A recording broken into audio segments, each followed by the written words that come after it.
The new router has fixed as many things as it has broken at this point. I gotta get this out of the way. Alright, I'm here. I'm a bit of a disaster. I'm just kind of feeling ugh. But we do need to work on burn the subs. We're gonna do that. Oh yeah, the first mess, I forgot to prime the chat. One sec, I'll prime it. Boop, boop. Oh, I also need to open Chatterino. Haha. Ha ha ha ha. Ha ha ha ha ha ha ha ha. Open up the program. There it is. That should load up into the scene there.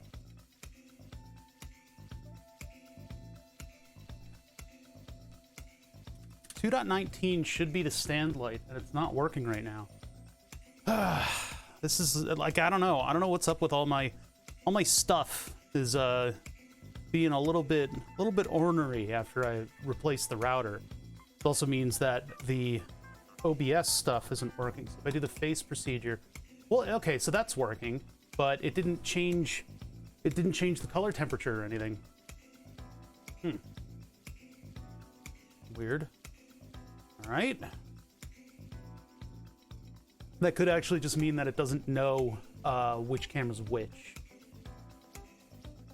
We'll just do it manually. Ugh, this is a pain in my ass.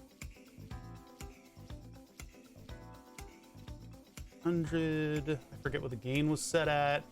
I know focus. We had just a little bit. That's not autofocus. That's about where the level there should be, and then focus. Yeah, that's about right. Okay, there we go. And then no low light compensation. That's looking a little bit more normal. Yeah, there's this. Good, good, good. All right. Then thermal imaging, I believe, still just works. Nope. Nope, it doesn't. It does not. Oh, no, it's working. It's just not coming up on, okay. Not coming up on here. There they are. Okay, that looks good. The image from this camera looks like it normally does. I don't think that one's in any trouble. Burn the subs isn't really, well, that is looking at the right stuff, isn't it? That looks like it's in decent shape. And then the microscope would be the only one that's left. And that one is in an absolute shit state, possibly. Oh, there's a focus ring on it.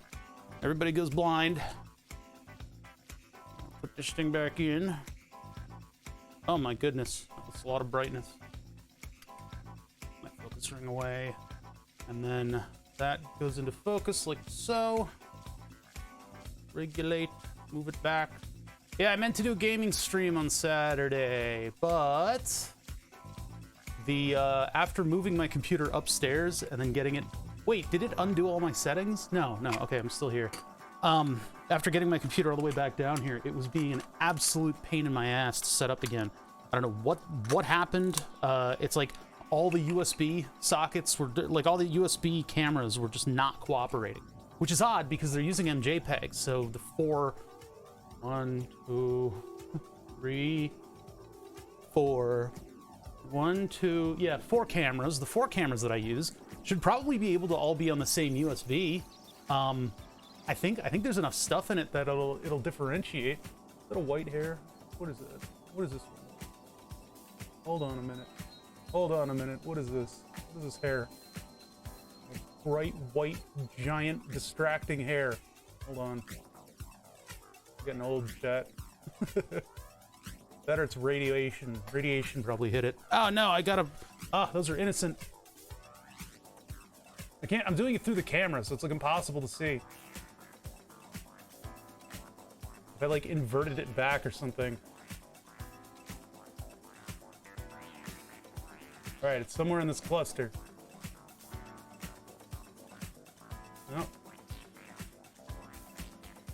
I lost it. I lost it. I'm losing it. I'm losing it, chat. It's so distracting. Oh my god. It's just like right front and center, huh? Sometimes they're long enough that I can actually like see them.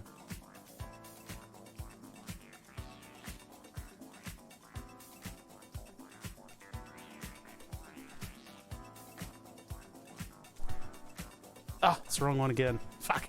I can't look at it. Go away. Go away. Stop distracting me, hair. If this is frustrating you, it's frustrating me. By all means, it's frustrating that I can't pick a singular hair out of my beard. There's gonna be more of these coming up. More of these hairs.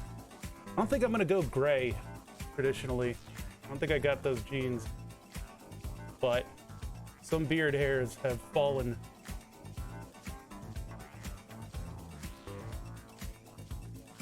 I can't do it. I can't do it. I can't do it, Chad. I can't do it. Oh, did it? No, it's still there. All right, good. No, just don't. I can't. Okay. I'm not gonna do it. It's just like it's just such a contrast right there. Oh God, I can't stop looking at it, but I can't pick it out of the crowd. I need a mirror to be able to do it, because then I'll actually be able to see it with some detail. Whereas right now I'm just using the feed of the webcam, which is inverted. Use the tweezers. The problem is these don't grip anything. Usually I'm much better with these things too.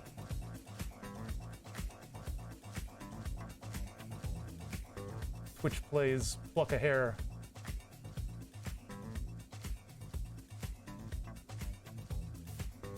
Oh, that was so close. Nope. I can't get it. I can't see what I'm doing properly. You little bastard.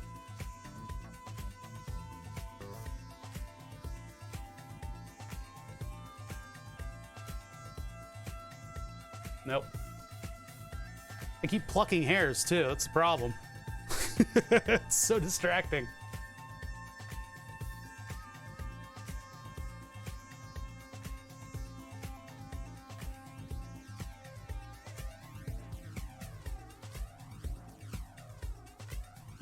Oh, I almost had it.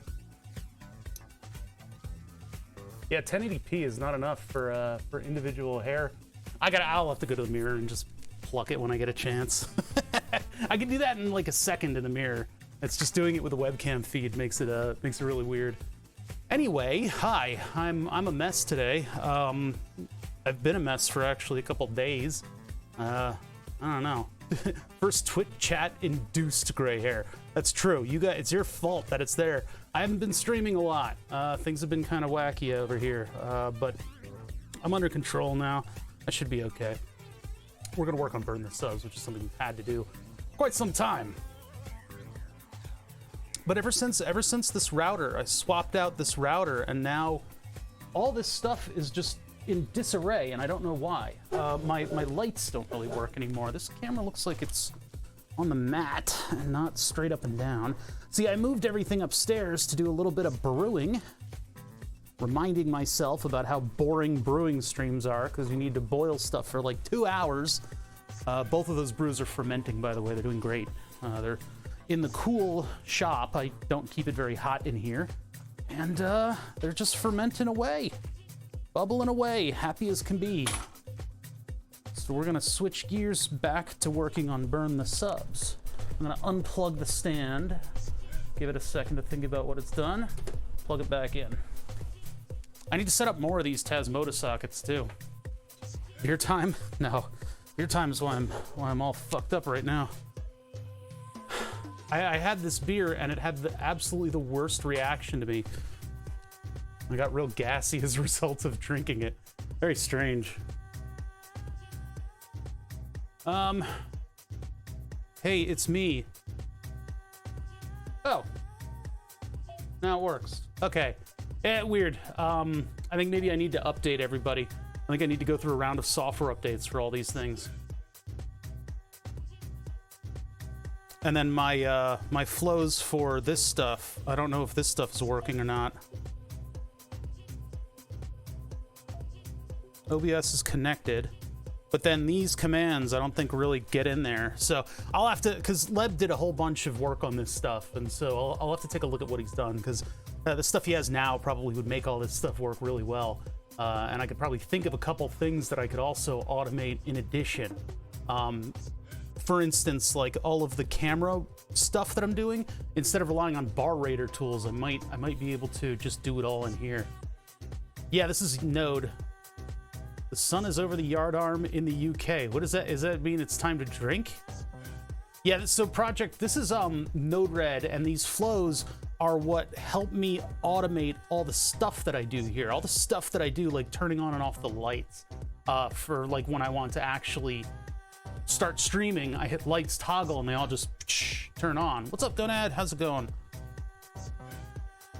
Yeah, I'm back. I'm back. I hated being away from streaming, but it was just I just had to take that extra time. I got the computer downstairs the day I wanted to do the game stream, and plugged everything in, but I didn't plug it in exactly the right spots, and so everything broke. Everything broke. Nothing worked. I don't know what the hell the deal was. So I was like, no. just like no. Yes, have a breather sometimes. It didn't feel like a breather. That's my only problem with it. It didn't really feel like I took a breather. But that happens. I mean, streaming is stressful. It's a lot of work when you have it's all the new dog. It's all the new dog. It's all new dog stress. That by all means I should not have. I guess I'm happy to have it because that dog is amazing. So was gonna stream last night, but I slept for 16 hours instead. I keep a militant schedule, and that's sort of been the rise of this channel, is in the punctuality of my schedule. I know some streamers, they just do whatever whenever, and that works for them, but it's tough to do that. I have an expectation, right? I have people who look to the channel at particular times in order to watch project stuff, so Yeah, I don't think I'm gonna be able to ever do that. Just you know, slack off and stream whenever I can. Some people need that kind of schedule though, because yeah, who knows? Life gets in the way. Let's see here. I think I'm all primed. I have all my cameras functioning. This one's a little weird though. Random times are less stressful. I would imagine so. But then, do you keep track of like how much you've streamed during a week or anything? That's like important to me, especially as if we grow, if the channel grows, which I certainly have shot up in the foot by not streaming for a couple days. But if I can get the channel to grow, if I can get back into my schedule with the the new dog and everything,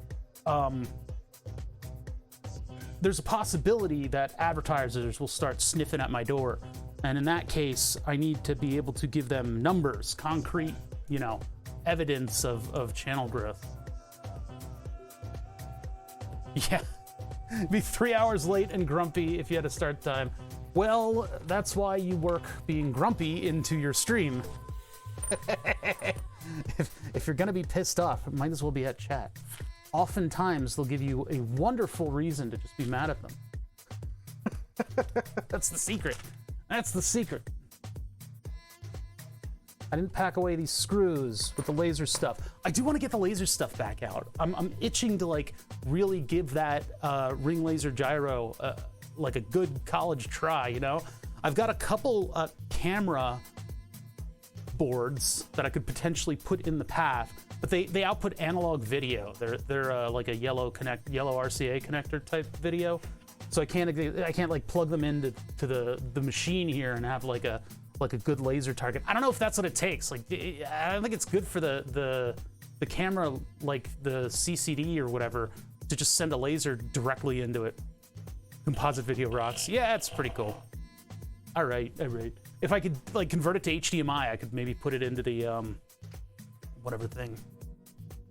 You've only adopted the grumpy bother. Bother was born into it. I was raised by Grump. How's it going? Yeah, I mean, being late is a stress that I don't like, but it's just one of the realities that I have here. Yeah, I had one. I don't know what happened to it. It was like a $10 RCA capture that you could just plug in. I probably need to find that again, because if I ever find myself with old technology again, hanging out with it, because I always do, then I would want to be able to capture that. That Sony Handycam, I'm still kicking myself about taking that fully apart. That's what I promised, right? That's the deal with sending stuff into me, is that if you can convince me to give you the numbers that you have to put on the outside of the thing in order to get it here, it is tantamount to throwing it in the trash. It will either not be shown on stream or be shown and destroyed. That's my policy. That's my guarantee. So the Sony Handycam, I wanted to take apart. I was under the obligation to take it apart. And Tom Thinks was actually in the chat at the time. I was showing one of his mugs and like zooming into it with the camera. Looks really cool. That's actually a really cool effect to have, like the full old 1990s chromatic aberration, the type of zoom that it does, the way that video frame looks. It's fun, but I took it all completely apart and now it is dead. So it saddens me, but I use from a pedal cam and the one on the computer. Yeah, having just like those little analog inputs. I have I think like a really fisheye view that I could put on something. I would love to be able to set everything up, similar to Gonad, and have all of those fun scenes with all the different cameras and stuff too. My only problem is whenever I put a camera on the system, it ends up being a Logitech, and the Logitechs take quite a bit of TLC in order to get them to make a good video frame that's functional. Having just a little terrible looking video feed that by definition should look that way would be kind of freeing. Yeah, like a little, something that you can just throw on something. I just inhaled a beard hair. Dog hair or beard hair is the new game. You better believe I've been sticking this puppy up against my face and just rubbing. You best believe that to be true, because it is.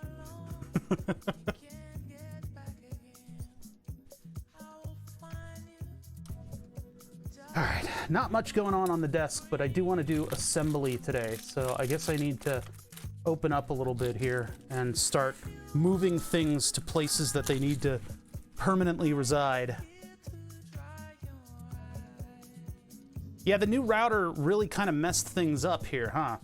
I got to figure out what the deal is with that and get back into Node-RED so that I can make all of my automation actually work fully. Oh, I have dog spit on my glasses. He doesn't really understand glasses. They often come into contact with their nose and their teeth. But yeah, things have been busy in Puppy Town. Just family and stuff coming out of the woodwork. So I have not had a ton of time to work on anything, but the plan was today always to work on Burn the Subs. I would like, maybe the rogue hair is a dog hair. I have a feeling that I'm responsible for this one. If anybody who just came in, there is one singular white hair right there. I guess a fucking proton worked its way, a quark worked its way loose and went through all of space and time for billions of years, passing between the atoms that make up matter, and it finally collided with a singular bit of DNA that is responsible for creating one hair on my face. So I have one bright white hair in the midst of my normally beautiful brown locks of beard. And I can't get it. I can't get it. I need to just look in a mirror, and then I'll just be able to pop it out. Then you get those hairs. You get those hairs where it's like something happens, and it's just like a black hair just fires out of nowhere, and you get like a foot long black hair. It's like, what the hell? Apparently, that is a genetic aberration. I think it's weird. First signs of old age. Well, I think I'm good on the gray hair thing. I don't think my hair's gonna gray. Maybe it will. I don't know. I guess my grandfather had bright white hair, but that was my mother's father had dark hair throughout, I believe. Now that beard hair is still in my freaking mouth. Oh, it's melanin that gets kicked into max overdrive? Melanosities. There it is. Fucking hell. It was like a quarter of a beard hair, and it was really distracting me. My Aegis! Shitty internet here in the train with one more month. Hell yeah. My Aegis, thank you so much for your continued support of this channel. That is an impressively large number next to your name, and I see it. I see it and I appreciate it. I put all the laser stuff away, but I do want to bring it back out at some point. We need to get some work done on Burn the Subs, so all this crap needs to be packed just a little bit more.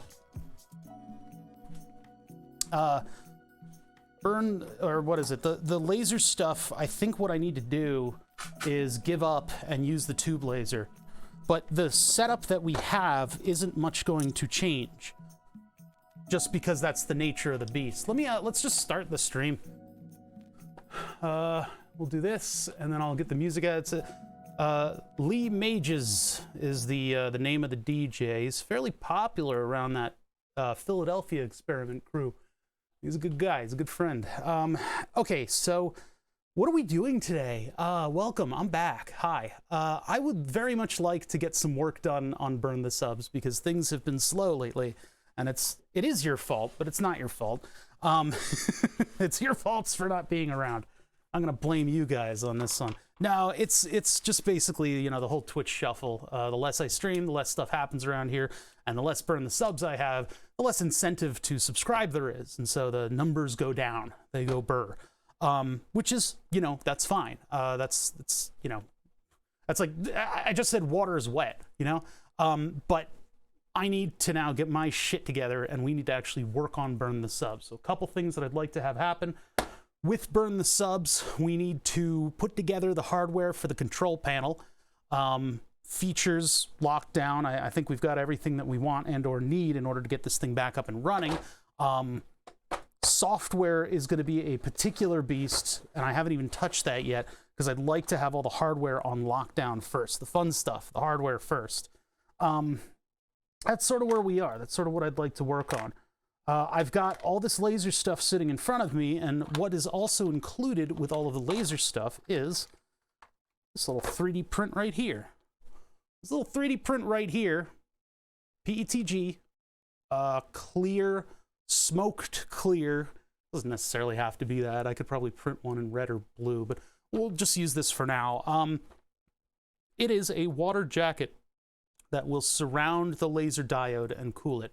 Laser diodes produce quite a lot of light, and they also produce heat. They're like a big angry diode that releases all this energy. And so what you do is you press them into a piece of metal, and pressing it into that piece of metal then syncs it up with that metal. All that heat goes into the metal, and the metal can help cool it, to the degree where on the housings of some of these lasers you will have ribs.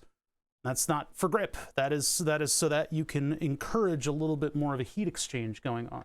Now, you typically don't need a lot, but as you get up into the higher powers, aka a 2-watt laser that we're using to etch with, it can create quite a bit of heat. Now, in the past, we just had a heat sink to open air, so there's really not that much of a reason. You know, it's not going to like melt down. It's not going to like blow up or anything like that. But we've already got a pump, and we've already got a water system in place, so why not run some silicone tubes all the way out to the laser and then cool that with water? I think that would be cool. Neat. I think that would be neat.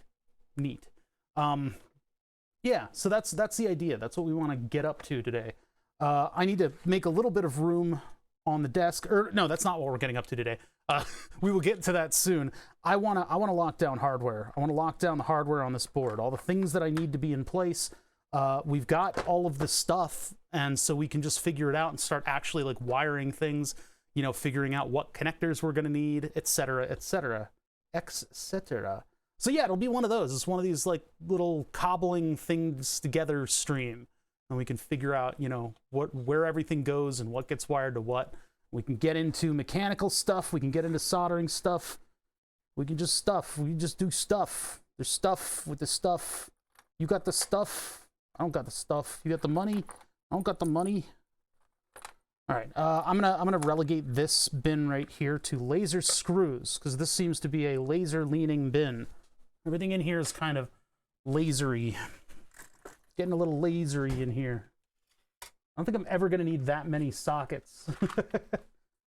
So all the laser-sized hardware that I've been sort of fooling around with over the past couple streams, I really want to get that ring laser gyroscope working, and I think I have a good chance of getting it running the next time we try this. I would very much like the cleaner beam of the tube laser, though. So we have to figure out how we're going to mount it, and then how am I going to spin all of that? That's the other part. So maybe that's not such a great idea. But I mean, ring laser gyroscopes use a tube laser. They use a tube laser. I guess they use it just because, by virtue of the fact that it's sending a beam in both directions simultaneously. And what am I trying to say? They use like an intrinsic tube laser, and I guess that just means the beam can just freely go within that thing, so they can make a nice tight loop, I suppose. Now these are like weird hardware that came with a drone that I got rid of. I don't know what I'm gonna do with all the little baggies of hardware. We'll come back to this bin when we need to. All right, so burn the subs. Well, let's get the old girl over here and start piecing it apart, and then we can put it back together. Another thing that I want to get to is putting the yellow screen in my keyboard and try to get that to be red.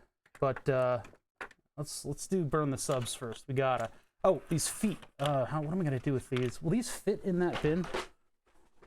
I was trying to move stuff around and like get things together so that I could actually stream upstairs. I was looking forever for like a monitor stand. Apparently, I don't know what happened to all of my monitor stands. I've got 4 monitors staring me down in here, and I just, for the life of me, could not find a stand for any of them. There's usually a particular spot in the storage space where you can find stuff like that, but there was nothing. All right, those are my optical bench feet. They're not really fitting in, are they? These are just like leveling feet. They're not that special. You can just kind of like twist them, and they'll find the floor. What is happening over here? What is this? Some kind of a joke? Is this a joke to you? What is this? Okay, there. Okay. All right.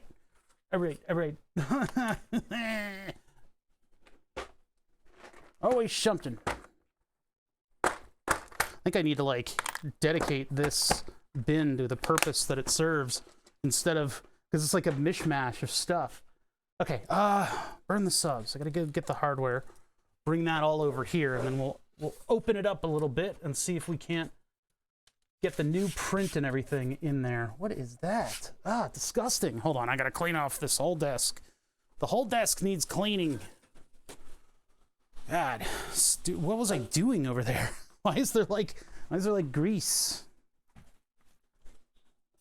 Disgusting. And the stuff that happens around here when you get a little negligent. I haven't been able to spend time like cleaning. The shop desperately needs an end-to-end cleaning session of like getting rid of stuff and just generally cleaning up, because it's been long enough that things are really starting to pile up, and it's starting to have an effect. Has an effect on my mental fortitude.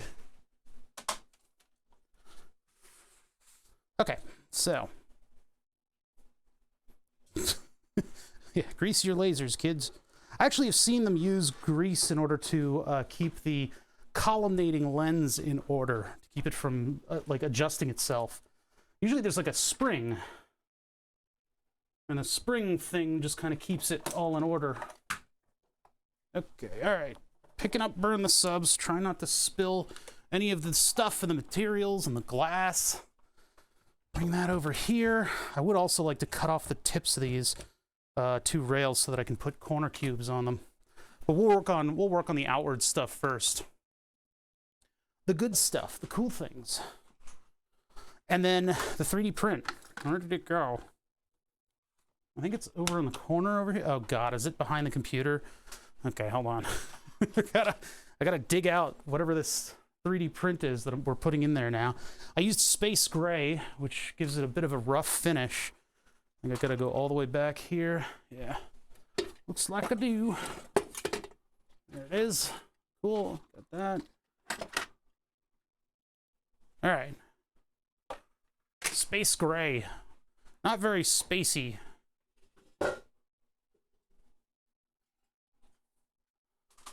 I gotta move the fan is like right in my way. Man, I'm just completely disorganized today, guys. Usually I'm pretty much on top of things, but yeah, discombobulated, I'll say. Wi-Fi enhancement spray. Huh? Why are we auto-focusing? Ah, stupid thing. Properties, figure video, take it off of auto color temperature, 4300. I do auto exposure on this one, but absolutely no autofocus. No low light compensation. Okay, there we go. Yeah, these cameras, like, without my calibration buttons, it's all bets are off. There we go.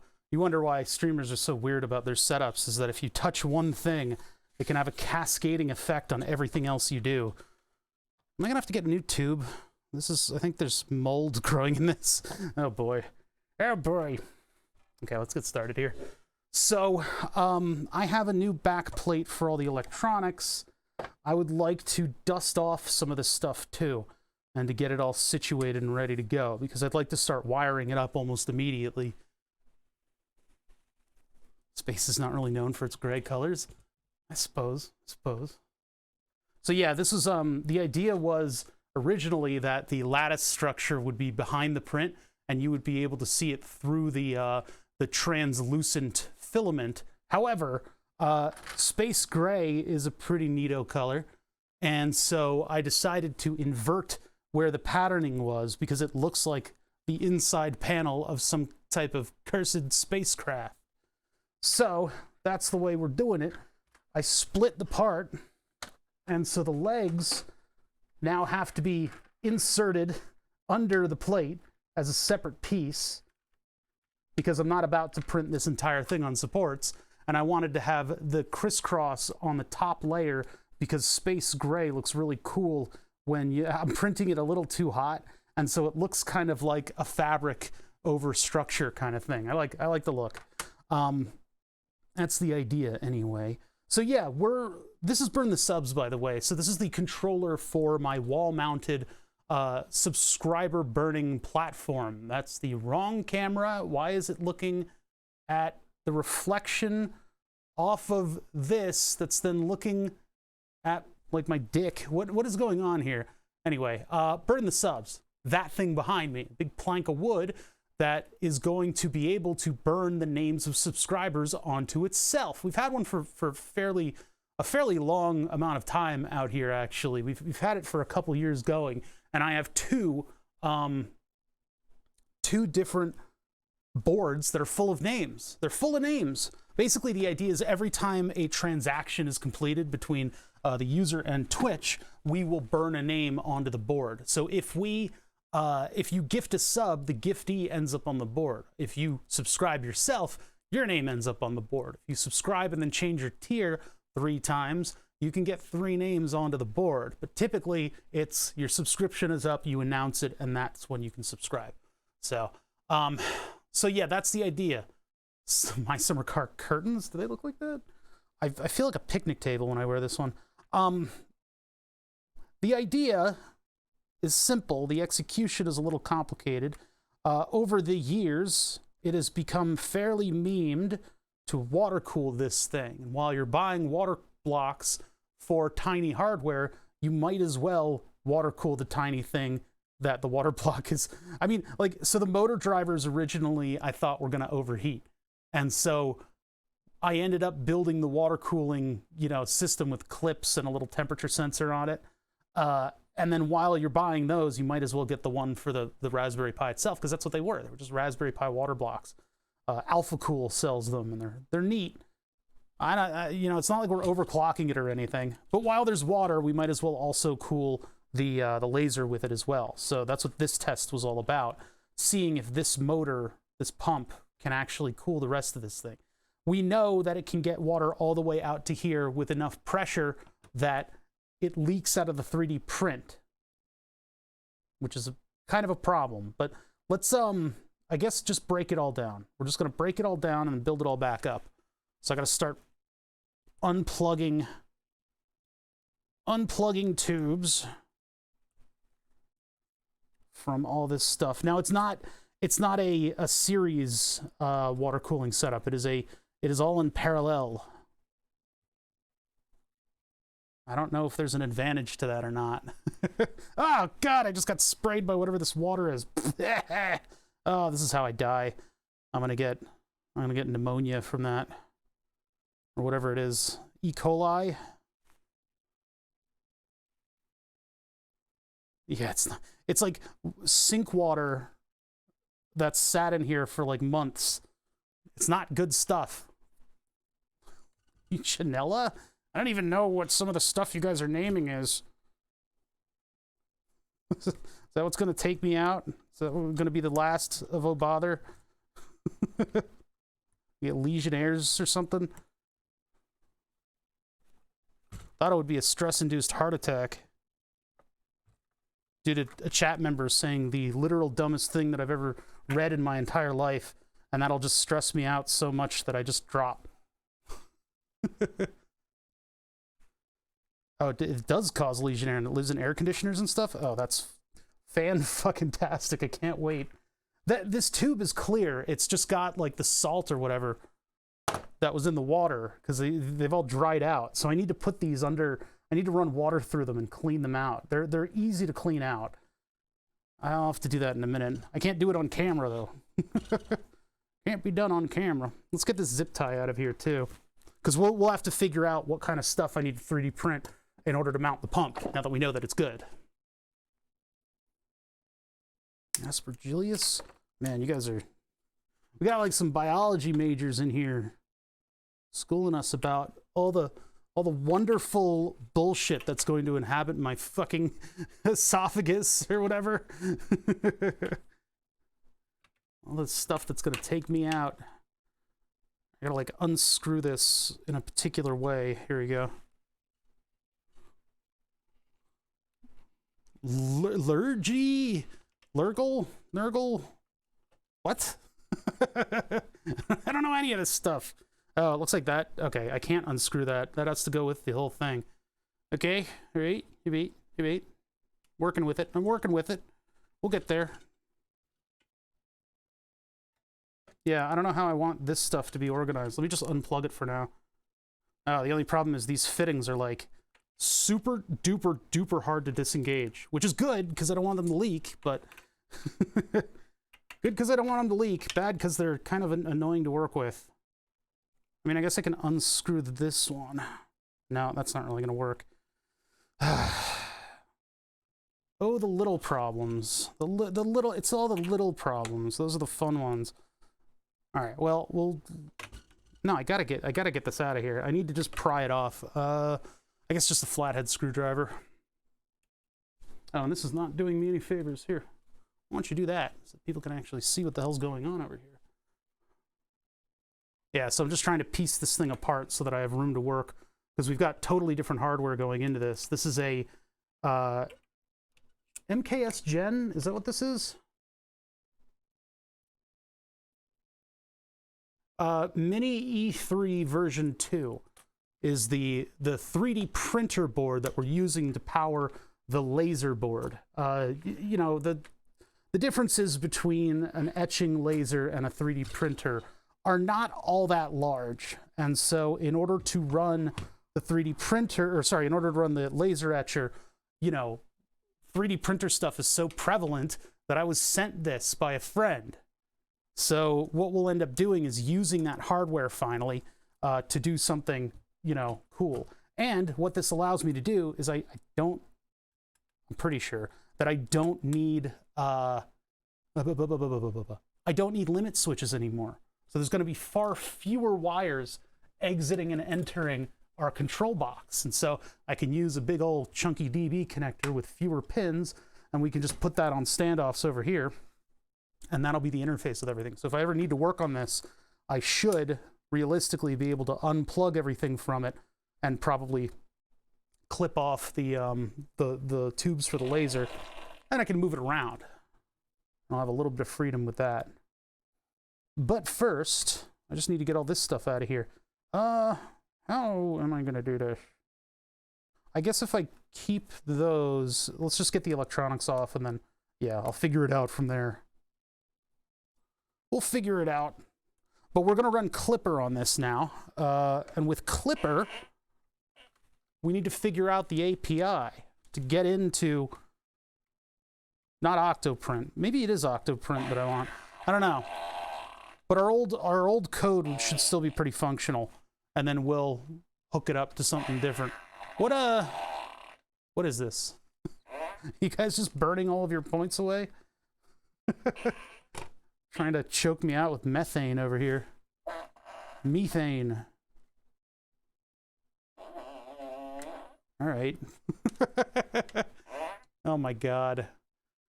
It's a fart-a-lanch. Oh my god. What are you doing? Why have I given you such power? Oh my god. I actually kind of like it there because you can see the LEDs.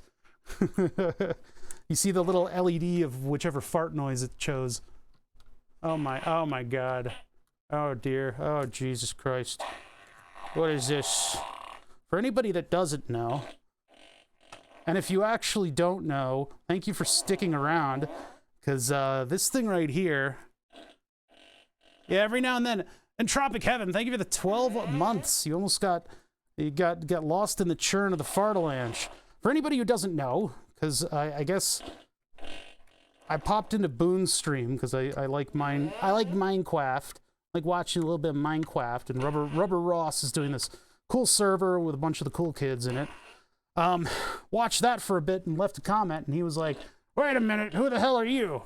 And he was like looking up my channel. So this is a wonderful little intro of one of the cool kids with thousands of viewers pops into my stream and gets serenaded by a machine that I built in order to literally fart away channel points. We're farting away channel points. We're converting the channel points into gas. This is it's basically a dollar store. It's a dollar store fart noise maker that we took apart and then we hooked it up to one of these little microcontrollers that can go on the internet. And so we have it logging into the Twitch API as a robot. And whenever there's a redemption for channel points, it sets off one of 9 random fart noises. But that's not enough. That's not enough. You can code something like this in like 10 minutes and get it to work using whatever hideous Amazon API exists for Twitch, and you can have it all be digital, and there's no need to have anything physical connected to it. No, no, no. For us, it is a physical thing. And I have this Harman Kardon speaker that I hooked up to it that makes it really loud, actually. It's actually kind of annoying. So all of the fart noises that you guys are hearing are through my microphone that's on my chest. And the closer I get to the microphone, the louder these noises are going to be. I would ask chat to stop, but they're not going to. The queue is about a mile long now. Now those are screwed in from the other side. I'm just sitting here undoing screws, so. Oh man, that one's really in there. Jeez. So if I oh my god, if I see this thing, if I show this thing on camera, it inevitably gets activated, but it doesn't take much to put them on a frenzy. There's blood in the water. There's probably blood coming out of whatever's making all these fart noises too. That's unhealthy. That is just unhealthy. The real farts are inside of us all along. Yeah, I think the Fat Tire IPA. I had a Fat Tire IPA, and I think it didn't agree with me. So you guys are basically simulating what it would have been like to be anywhere near my bedroom last night, all night. That was a one-man concert. Did you get a raid I missed? No, they just decided to pop off. And I've had a couple follows, and my age is resubbed. You guys done? Is there any air left in this room? Roll over and push a giant one out that deflates you a few inches. I don't think I'm built like that, man. I want to see a doctor. Yeah, I know, it's good. I want you guys all to be out of points. No more channel points. They're filthy. They just turn into farts. Man, that was a lot. I don't know how many total redemptions we went through there, but that took a little while.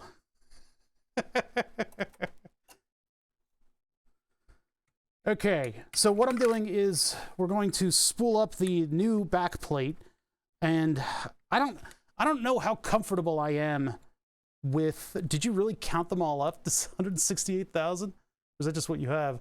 The particle accelerator. God. And then inevitably the comment's gonna roll in. You should hook it up to like a sprayer that sprays you with like fecal matter, and then you can get like fecal coliform, and you can get a wasting disease from unsanitary conditions, streamer. Why don't you put bleach in a bottle and spray yourself in the eyes, streamer?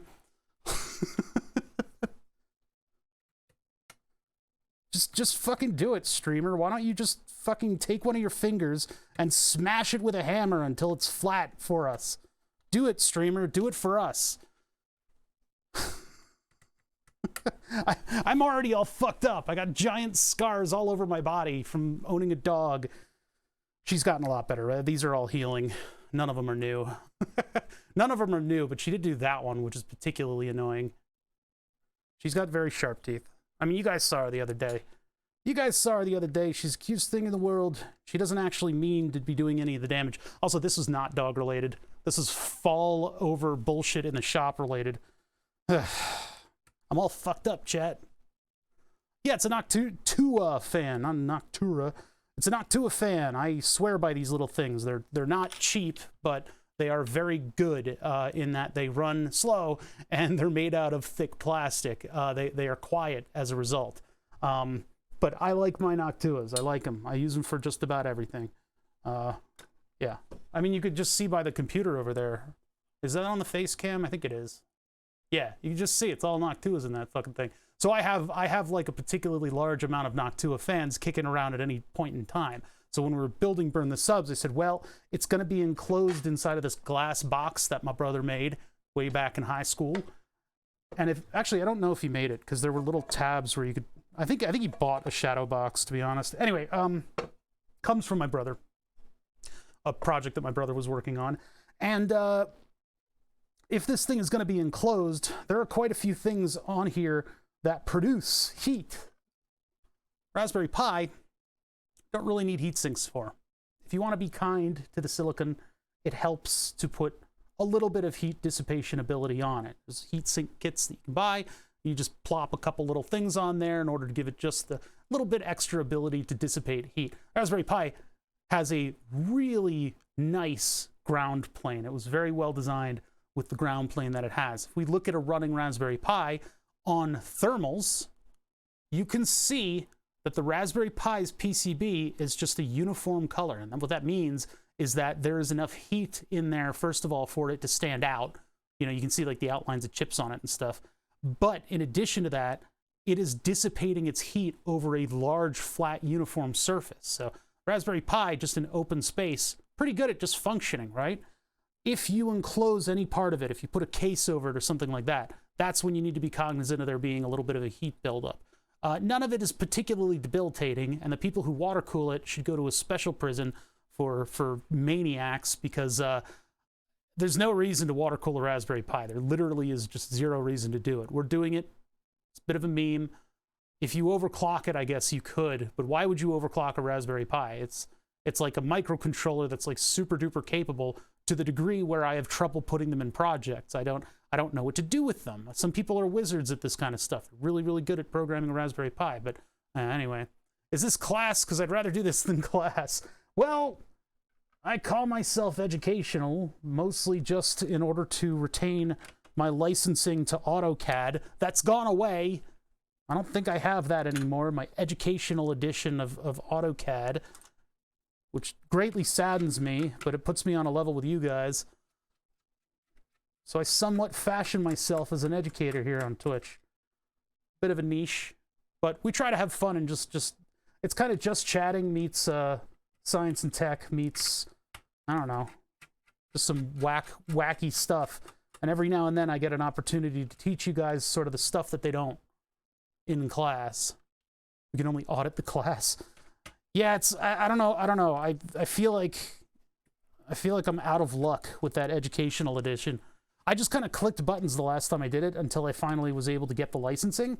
Technically, I am educating. Whenever we do AutoCAD, I try to teach you guys how I organize my structures and flows within the software in order for it to work. You just ask the question. You don't have to ask a question. That's silly. Oh, it's a so exclamation point thermals is the command. Used to be very expensive, not anymore. Next, you need to apply for tax exemption. Yes, yes. All according to plan. Yes. Okay, so we reorganized this thing a little bit. We're gonna see if all of my efforts pay off or not. the thermal stuff we have, it's sitting in a bin somewhere.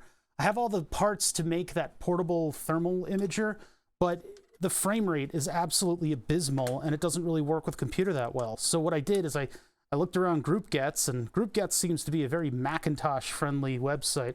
All the stuff that they build for like research and stuff is like ending up on a Macintosh, which is annoying because we've got a lot more data here than what is just shown. This thing can actually give you a temperature at every single one of its pixels. And I would love to have a key for what temperature is what, because the thermal imaging in general, it's a sliding scale. It sort of bases what is bright yellow or dark blue on a sliding scale of what is available within its viewport, so that you don't just get blue visuals. You always get the contrast of the different temperatures. This color palette, by the way, is copyrighted by Lepton. By no. Is it Lepton? It's I don't know. It's copyrighted by whatever company came up with it first. All right, so this is the old one. Ah! Now we got a new one. And this one is going to face front like this, so that it looks like, you know, it looks like the inside of something. I didn't really think about this when I was building this, but these things, these oval standoffs are going to spin, aren't they? That's going to be annoying. I should have put a little thing that falls into the track on it. Fleer, yeah, there you go. Yeah, Fleer's a company. Yeah, see, these are just spacers now. Ooh, they need a... I think I need a drill. I think I need a drill. Maybe not. Hold on. Oh yeah, definitely do. Yeah, they're only 165 now. They were like 300 when I bought this thing. It was like 350 or something. 350.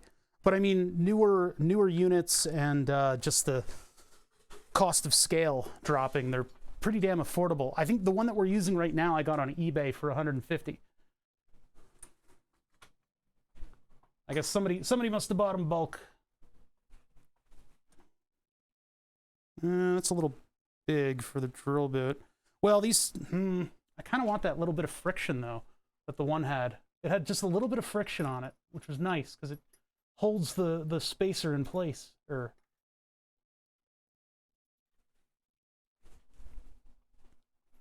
Still a bit too pricey for you? What can you do? It's a otherworldly style vision. That's what's so cool about it. It's I personally, I was like, I need this, and I need it to function in my setup, because all the soldering that we do, it's nice to be able to have you guys have an impression for what the heat is, because you don't see the heat a lot of the time on this stuff. Like when I'm soldering stuff, I'm just like, ow, ow, ow, ow, ow, ow, ow. It's good to know that there's actually heat in the thing that I'm touching. Can know sort of the asbestos tolerance of my limbs. Get cheaper eventually, yeah. I hope so. Having exclusivity over thermal imaging is not something I ever really planned to have. I knew not a lot of people would do it because of the price of entry, right? I have thermal fingers. You guys can tell when I'm like having a particularly diabetic day because my fingertips will be blue in comparison to my hand.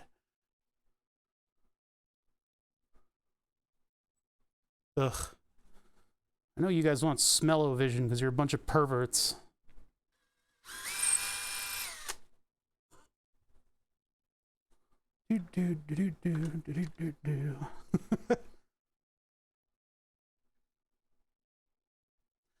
I would like to come up with more thermally kind of experiments, but I don't really know what some good ones would be other than, you know, boil water. One of the cooler ones though is the block of metal that does not look shiny at all, but is able to reflect thermal imagery to the degree where it looks almost functional. I have other pieces that do it a little differently, but yeah, that's, I mean, there he is. Look at that man. And you're looking at that in the reflection of a dirty piece of aluminum. Because metal's like a mirror. My friend's has one of those Airstream trailers. or had one of those, and we looked at it under thermals, and it like vanished. It was very weird looking. That was a spicy burp. A little spicier than I had anticipated. So in order to hold up the LCD... Oh, no, that's not the one. It's these four. Okay, so we need these.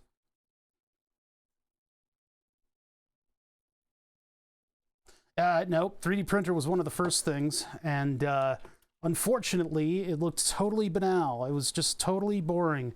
The hot end, of course, reaches a very uniform temperature, and then the filament itself is tough to observe because it's covered by all this stuff. And so if you pointed at a 3D printer, I mean, the coolest part was just watching it put down the layer of filament and that layer of filament cooling into the rest of it. But that's a tough camera angle to get. I mean, it was okay, but it really wasn't that special. Everything else is just uniform temperatures. You have a fan that's running constant duty on the heat break, and that just kind of reaches a temperature. There's not all that much that's special happening there. What are you making? This is the control panel, and I probably need to remake these parts so that they don't twist like this. A little twisting that they're doing. This is the control panel for something called Burn the Subs, and it is a Raspberry Pi Python-powered, now Clipper-enabled laser etching setup. What uses the Twitch API to take the names of subscribers and laser burn them onto, I always go to the wrong scene on that, onto a slab of wood. Oh, that's still upside down. Hold on. Oh, we don't need thermals in this one, so I'll just get rid of them here. Where are they? Yeah, they're all the way on top. Get rid of them in that camera. Anyway, it burns the names of subs onto that board behind me. We're going to have two different styles of names on this new one, just to try different art, basically. I just want to switch it up a little bit. What we'll do is we'll do subscribers in bubble letters and gift subs in single line. So it'll be the smallest size of bubble letters that we can manage before the surround of the laser beam makes it too fuzzy, basically. And then the largest size of single line. I want them to be kind of the same size, but I want the boldness to be for people who are subbing vanilla, right? Yeah, I'm not gifting it to a Korean pop band. That was a happy accident with the acronym. That might get me some viewers, but generally, I don't think I want those viewers in here. If you're looking for K-pop, this is not the place to find it. Keep out zones for a giant bother logo. We don't have room for that on this new board. This new board is larger, but it's not square. So there's a lot of all that empty space. You know, there's all that empty space, and so we've got only so much board. Why don't you flip it over? Well, then you can't see the live edge on it. So I think what's eventually going to happen is we're going to fill that board up. I'm going to take a look at it and go, I don't like it, and then we'll just throw it out. I'll just sand it, sand it down, and then do it again. Why would I do that? Because I can, mainly. That's sort of, you know, because I can. I'm allowed to do whatever I want. I don't like that these things are like twisting. I made these ovals and they should have been circles. Circles can twist and I wouldn't care. Oh well, whatever. Try to do right by it. Trying to do my best here. I'm fighting for my life. I need to open these up a little bit. Yeah, that live edge. Holy shit. There's two other places that I can go for live edge, and one of them's on my drive to McDonald's. But they didn't call me back fast enough. So we ended up going all the way out to some weird place in like just this little, it was, God, I don't want to call it like a farmer town because it wasn't. It was like actually a nice little town. But it's just like way out there in Pennsylvania, and we ended up getting the live edge from this guy, and it was really expensive. And he's like, he just like knocked off a bunch of money from the price for no reason at all.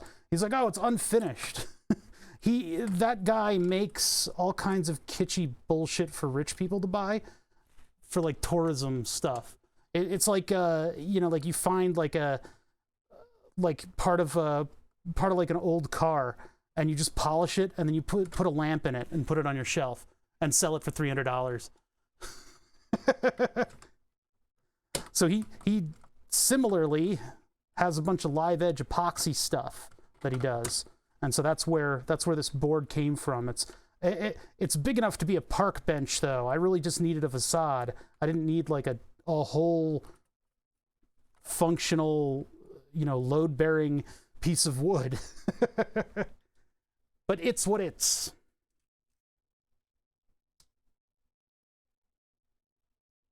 Just wanted you to have piece of wood with the curse. Oh, this one, a bit of a monkey's paw. Did you just say monkey's paw? No. You guys want this board.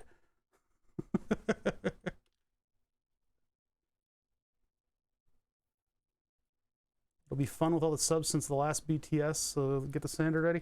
Man, we were talking about an applet to allow you to browse for your name on the board, and I pulled up the one that Pyro made, because everybody seems to want to $49 at Lowe's. What size though, and quality? It's probably a shitty piece, because this one cost me like, it was when wood was really expensive too. It cost me a few $100 for this piece of wood. And I know those home improvement stores are carrying live edge, and I was going to use one of those, but we went a little classier with it. And I think we got a much nicer piece of material. 3 foot long, 2 foot wide. It's about the size, I think. Either way, I'm probably gonna end up getting like 2 different boards out of this. It pays for itself, all the subs absolutely pay for itself when all is said and done. Because for a little while there, I was getting worried that I would be priced out of my health, basically priced out of life. Oops, looks like you can afford regular health care now. Welcome to the open market. And then the open market goes, wow, you got to pay a lot of money to keep that pancreas going. And I'm like, oh, okay. And there it is. That's my life. All right, let's see. I got to get the standoffs back in, and those are pressure fit, so I don't want to drill out anything. Get that out of the way. And then, are we doing the same size standoffs for all these things? I mean, the screen is like way up here. I was hoping these could be a little bit more even, but they don't really have to be. I just need room for wires behind this stuff, and in front of and around, and all that nonsense. So, all right. And then how now, brown cow? How do we cool this thing? Well, I was wondering if I could just put a piece of pipe across this and solder it on, and then I would just plug in the 2 tubes on either side. But this is also in the corner here with not a lot of room around it. A little bit of room around it. Well, actually, no, there's not a lot of room around it. There's comparatively not a lot of room. But it's not like I want to put these things on top of it either. These are a little bit much. They're a little bit much. They're a little bit extra.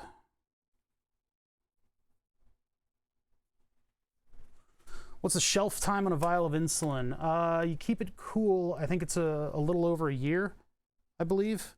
You can Google it. You'll get better answers from Google. I don't know off the top of my head, to be honest. I've looked it up before in the past, but I don't recall exactly at the moment. Okay. Yes. Standoff. So we'll go. I'll just do the same standoffs again. Actually, should I uniform out where these things sit? Because like the Raspberry Pi, not very high. This thing's super high. They should both be super high. Shouldn't these be at like the same height? Yeah, let me get my standoffs out. Standoffs! Gonna have ourselves a standoff party. There we go. It's nice when there's like a bin full of the thing that I need, and I can just find the bin full of the thing that I need. That's nice. It's always nice when that happens. It's kind of rare. It's a little rare. Just happening to have the right thing.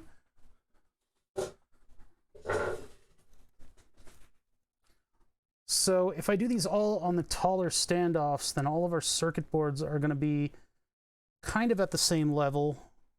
A lot of the plugins for the Raspberry Pi are on the front, or on the top. Well, same with this one, too. How much space, realistically, should I have? But I don't want things to be too sunken in, because it's hard to see into the glass thing. Let's just do the tall standoffs and just see how it turns out. We'll just take a stab, see what happens. So I'm just relying on a pressure fit on the threads here. These holes are sized to be 0.2 smaller, 0.2 millimeters smaller in diameter than the threads on the post, so that when I screw it in, there's not too much material there, but there's enough to give it a lot of pressure, and that creates a very strong interface between the two. So the 0.2 smaller is for a really tight grip. Same size would be if I was screwing it in and I didn't want it to be difficult to screw in. It'll still grip really well. And then 0.2 larger will make it just barely a slip fit. And that doesn't necessarily apply to everyone's setup, because this is just how my 3D printer happens to work. I've read about the 0.2 plus minus, and then I tried it, and I have slightly different results than where that came from. So you'd have to test it on your own. But once you know those numbers, it's pretty powerful, being able to just print stuff that's supposed to have hardware mount to it strongly.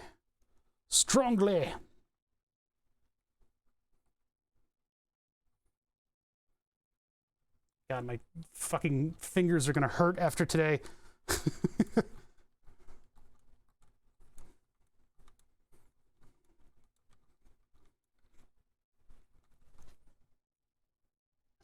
The software side of this is something that I have not even thought about yet, and it scares me.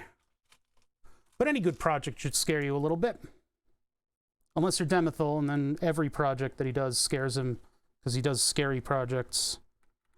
Scary sculpting, that is. Hello? Hello? Hello? Hello? Hello? What's wrong with this one? This one's not going in. Are these sized? These might be sized a little bit differently. I probably should have tweaked those a little. I can start them out with the drill. That'll help. Heat set inserts. I would only use a heat set insert if it's something that I'm going to be removing often. Whoa, that is a totally different size. Yeah, that was... Good thing I didn't follow through with that. I need a completely different size. Yeah, heat set inserts I would only use if it's like a battery door that I'm undoing, because there's no reason for me to use heat sets on this. It would be a huge waste of brass. I mean, I guess they're not expensive, but I still feel like it's like supremely wasteful. I feel like it's really wasteful to use in this.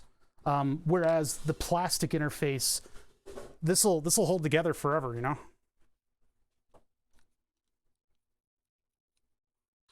Not always, though. Right now I'm sculpting a corpse with a stash, with a stitch. Yeah, it's always scary projects with him. It just doesn't fail. I'm just starting these out. I still want to get that grip. I hope I don't overdo it. Just a little tiny bit. Just open up that front, and then that way the threads will have something to really grip onto, so I can drive it in the rest of the way. Oh boy, that was too much. Uh-oh. Yeah, that's like loose. Ugh, fuck. Too much, too little. It's like opposites. I think the hole sizes are different, and I should have used the same hole size for all of these. This isn't like, not screwing in. Now I could heat it up and just plop it down, but I don't want to deform stuff. I want things to be at the right height. That's not going down there. Okay, I need a smaller drill bit than what I used. Good thing I didn't go all the way through.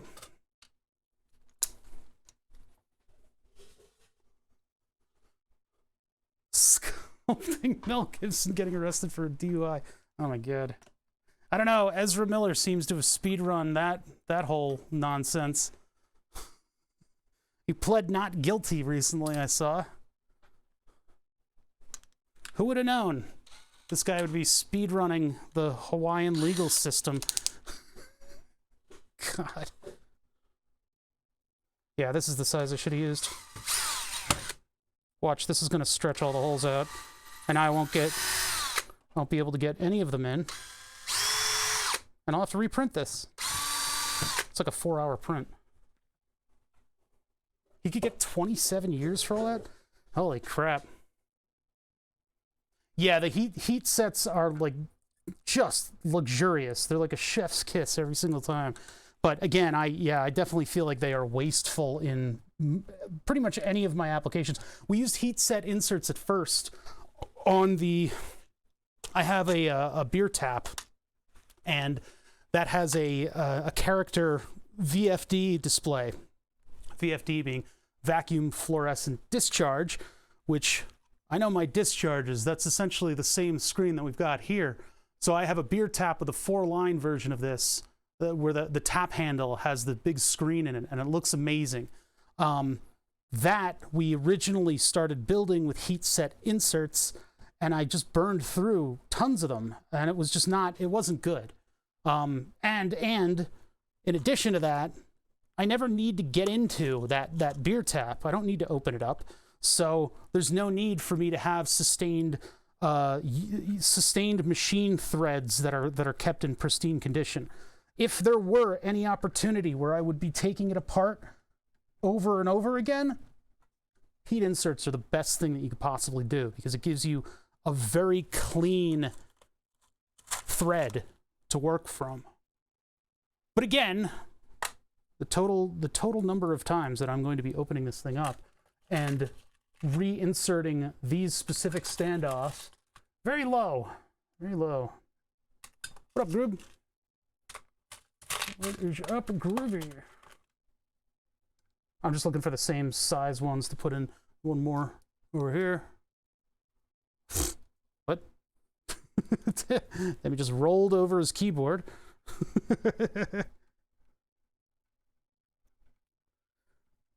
Just spill a soda on the keyboard and let it type. I've had that happen a few times. More than a few times. We got to work on the keyboard a little bit too. I really want to get that yellow screen hooked up. I need to come up with a much shorter way, a much shorter plug for the pins to go into, because the overall height that I have is the size of the screen and the pins coming off of the side of it.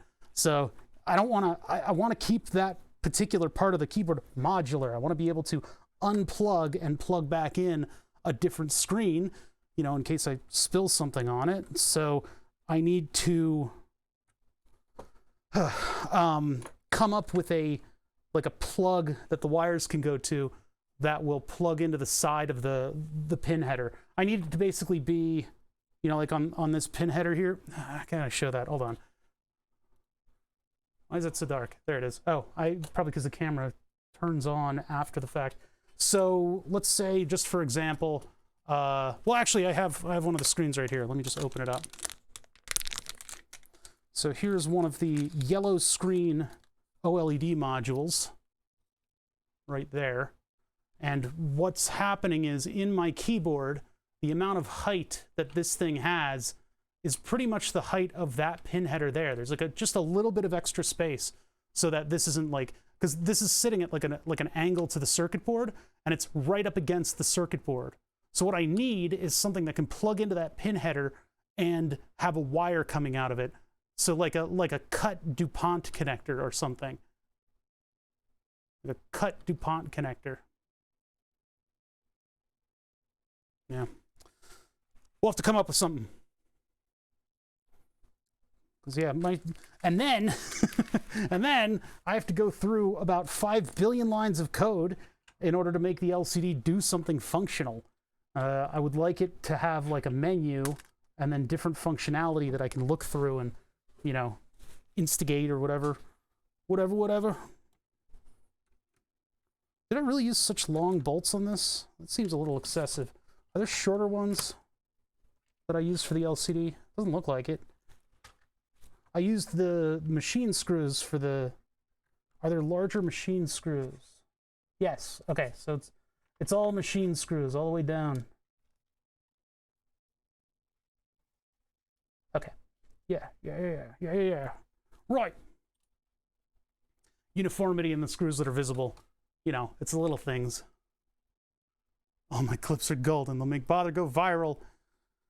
I guess I should turn that into a YouTube short, huh? I could hand you the keys to my channel if you want to do it. my 2-video channel that hasn't been touched in 3 years. I need to do that, I guess. Them shorts, man. Those'll get you views. What's up, Hollow? Okay, I lost the screw in here because of the wrong thread size. Okay. Nah. Give me this. Put this over here. Bop, bop, bop, bop. Made one YouTube short for fun with a sculpt that's 5 seconds long. It got 2,000 views. Oh my god. Yeah, so what are we at for that clip that you made? The oh fuck clip. Because that one was actually viral, which is kind of crazy. Fat lot of good it did me here, though. It's not like people followed over to my channel from that clip. I need like a sob story that I can put on Reddit, and then people will follow over to the Twitch channel. Anything less than that, anything less than a good sob story, and I'll get accused of trying to advertise my channel, God forbid, and I'll get ousted. They'll send a lynch mob after me. There's a fourth screw of the particular size that I need. Is it this? That's like super short. Seems like it's the wrong one. I'll use it anyway. Well, looks like that's it. Weird. Why do I have 3 of one and then 1 of a different length? Whatever. I'm not gonna worry about it. See, I need to start figuring out what wires and cables and stuff are going to put this whole thing together. The screen is going to be functioning off of the Raspberry Pi, not off of Clipper. I don't need Clipper stats on that screen. What I need is system statuses from the overall thing. So I need to know pings and stuff like that, and maybe just a rotating, informational display on that. Which we'll have to program. Everything needs programming. There's no universal system for burn the subs. We have all of the functional code in order to make G-code out of the names of subscribers, but there's a lot of other accoutrements that we need to invent. Probably have to have like a timer on when it's time to reissue my keys for the robots, because you got to issue the keys for the robots. It's like a password kind of thing. Found a really nice wash and cure station. Try out resin. Yes. Too big of stuff for resin to handle. Use it when I finally get filament in a resin printer. Yeah. Any cubic? See, I don't know much about resin printing. I never got into it because it's so messy. However, you obviously know of the Discord, where there are just resident experts on this sort of thing. They know their stuff. But it sounds fun. All right, I guess this is going in this way.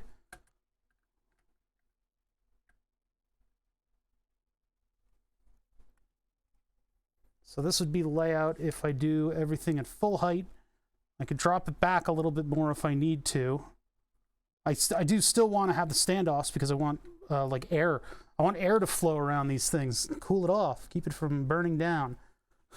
It's fairly important that I don't start a massive house fire with this laser, you know? It's like, it's up there. It's on my goals list.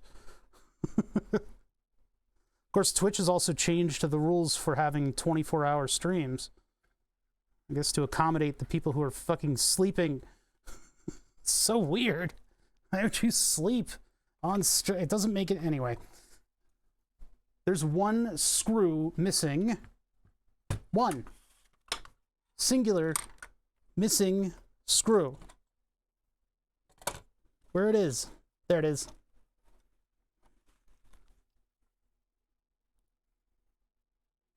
Yeah, ventilation, it's smelly, and yeah, but I mean, damn, the stuff you can build. I was perusing one of those Warhammer, like printed Warhammer subreddit, And man, resin is a game changer. There's some cool looking stuff that those guys are able to just like poop out.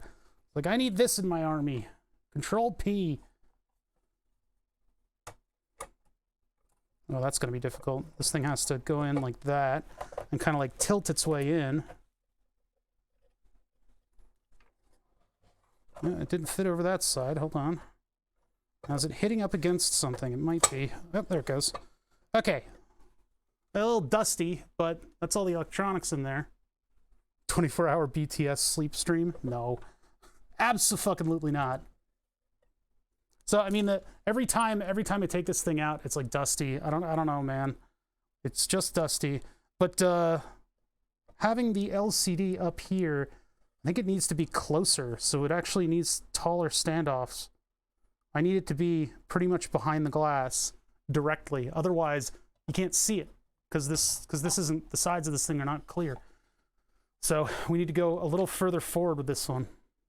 Looks like I lost the magnets too. I'm gonna have to figure out how to hold that thing in place. Previously, I had magnets that were very weakly glued to the sides of the thing, and then I've got holes for these things to have magnets too, but I'll have to figure something out with that. Yeah, this is all stuff that was like sitting, waiting for projects around here. Each project is an opportunity for me to dip into the parts a little bit and see what kind of stuff I can sort of pass off. I'm Only Sleeping is a video game? I mean, is there a social sleeping category? Oh my god. Because I guess I could throw this thing, I could throw Burn the Subs up on 24/7, but we'd have to automate the cameras in order for that to happen. Otherwise, it would be a very unsatisfying long shot because there's so much board. There's so much board there. How do I make this thing taller? Let's see. To undisorganize my disorganized shop. This is a cool one. This is for the keyboard project. We used muxes in order to basically divvy up the amount of pins on the Raspberry Pi Pico. Not quite enough to run a 10 keyless. So what I ended up doing was using muxes and then getting the code for muxes working with whatever that keyboard thing is called. What was that keyboard software called again? Yeah. Social sleeping does not exist. I'm Only Sleeping, even... They go to the game called I'm Only Sleeping. That's okay. Twitch is weird. Twitch is weird. I can't get behind that. I just yeah, it does need its own category though, that's for sure. So all those freaking weirdos can find each other. No, we're not talking about actual social, we're talking about like a category that can organize people looking for streams. Weird people looking for streams. People who should not be encouraged in any way, shape, or form. How tall does this need to be? Because that's, I think, too tall. It's almost not too tall, but I need to... I don't know if... Oh, I have a whole kit of grub screws. Oh, man.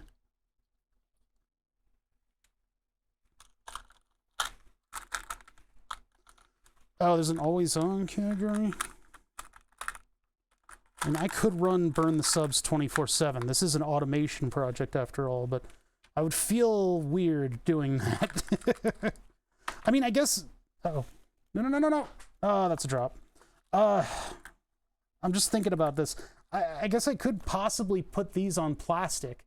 Making a big tower and having the 3D printer print a big tower, not something I'm incredibly excited about doing. Printer's not great with big towery stuff. I guess it would do okay. But I need just a little bit more height out of these things. Take the form of like... These are all just like my derelict standoffs and stuff. So they're all different. It's all different hardware. Some of them are stainless. Others are precision heights. Which actually, if I did really long, I don't think I have really long screws. If I did really long bolts, then I could get a little bit more height out of these. Has to be really long though, hold on.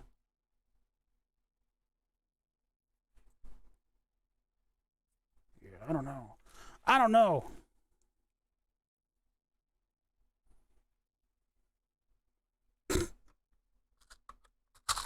Band for bolt. Yeah, I'm just trying to. A lot of this stuff is mismatched, though. I don't have a good collection of standoffs. That maybe the plastic standoffs. I didn't want to have to use plastic here, though. Hold on, let me get the plastic standoffs. As somebody who does stuff with electronics and projects, I have an absolute shit ton of standoff type things. I should probably get them all into the same bin, to be honest. One of these organizer bins would be really good. I should buy just like a kit of organizer bins, because I need it. I need it. Where are they at? Nope, that's computer screws. There. Blah. Bada bing. Yeah, that's the right one. Okay.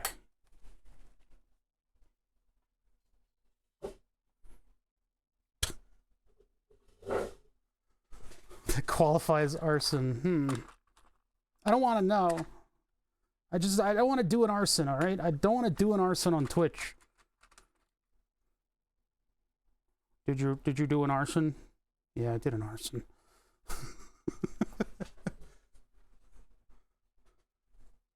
Smoke the bear.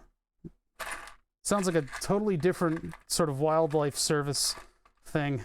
Hey, what's up, kids? I'm Smoke the bear.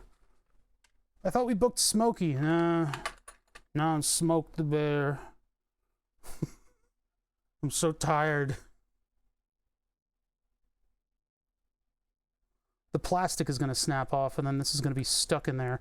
These are plastic standoffs, which I kind of hate. So whenever I have enough things for projects. No. No, never.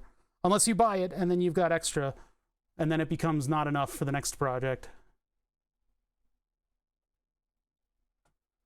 I really prefer these to be metal, because this is like, if the plastic snaps off, it's just forever embedded in there. I'm just gonna do 2 and just see if I like it. I'll see if the height is right, if we're close enough to the front. Once again, it's also a metal screw going into a plastic standoff. Plastic standoffs are just bad news. They're just asking for something to go wrong. Or like to be ungrounded. Although the PCB on this one totally avoids the standoff, so there's no point anyway. It's not like I've got a continuous ground on this case. It probably would be good for a stepper motor operation to have some ground shielding on the thing, but I can't be bothered. I can't be bothered to do stuff correctly. It's like 2 millimeters too tall. Like 2 millimeter. I think if I screw in the posts all the way, it'll fit. So now I know the height. Just starting out, so I need to buy everything. Always what I need. The wallet ain't too happy. Yeah. I mean, it takes even I have to do that. That's why we don't have stream on Wednesday. Is that if I need to order something, I have that Wednesday to like emergency order something, so we can keep the projects rolling in here. I can not have the off day. Now I've been thinking about doing other stuff on Wednesdays, but until I settle in with my schedule with the new dog, things are kind of up in the air. I'm having trouble, but I'll figure it out. I always do. An electrocution risk sticker that pops out at you. It was blah.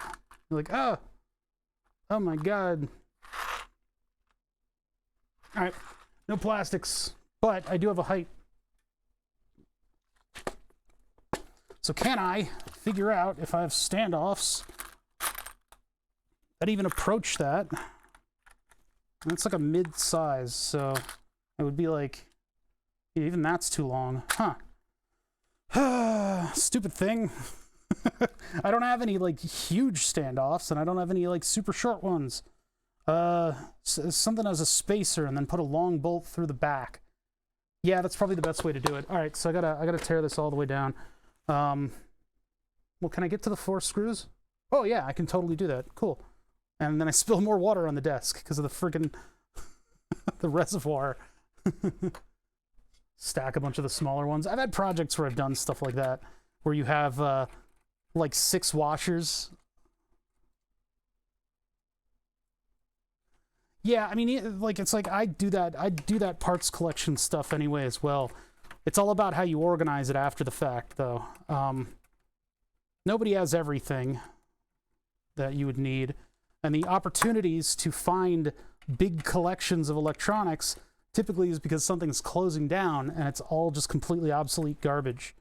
Yeah, it's all through-hole stuff or something, or all the resistors are the brown kind with the the ones that are like from old 40s radios.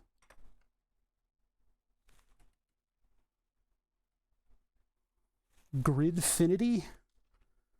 What a huh? What, is it some weird organization thing that I don't know about? Bought more heat shrink than I could ever use in my life because it was so cheap. You say that, but one day you don't even remember how to get new heat shrink. You're gonna need it. You'd be like, I don't know what to do.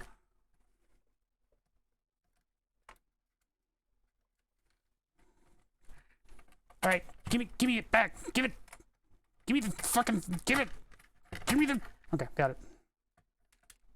All right, let's see here. So I need that spacer, and then I can find a long bolt for it.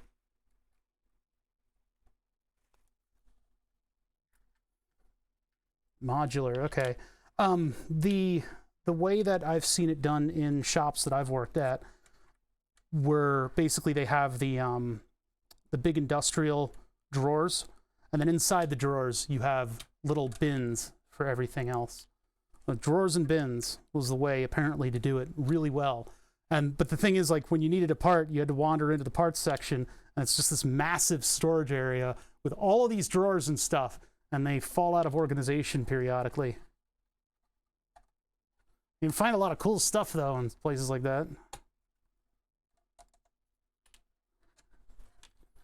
Things for projects that were done, like, years and years ago. Why do we have one of these? Oh, yeah, I needed that for a court case. Okay, so now I need to find... Well, I have spacers. I need to find a bolt that's going to go through spacer and standoff. And I believe these are These look like M3s, to be honest.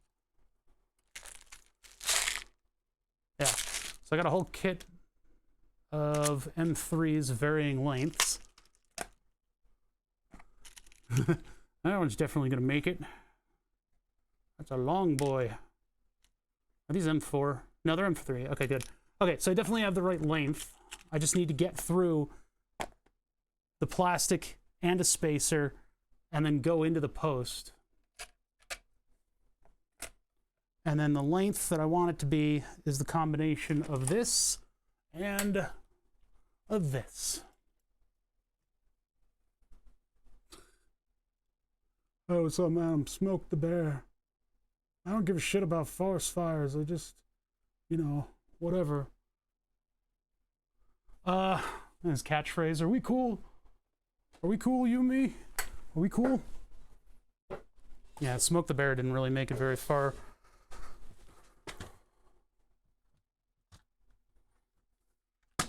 All right, let's see. I can use the ones that I bought from my 3D printer. Bought these from McMaster-Carr. They were supposed to be a very, very specific height. And I had to grind them a little bit in order to get them to be more of a specific height. And they all are different heights. Great, perfect, amazing, wonderful. Just what I needed. Just what I needed. I'm looking at these things and they're all different. They're freaking different. It's not good. It's some uniformity.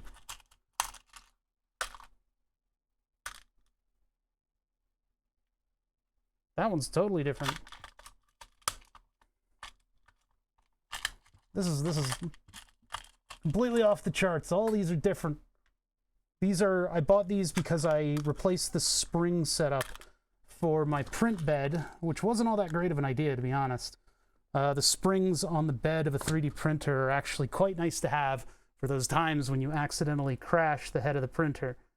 So that lacked a little bit of foresight on my part. But, yeah, now I don't have them. Why is it an uneven number? Like, these are completely different heights. I have two of the same height, and that's it. Oh my god, I'm gonna have a fit. The tough yellow ones?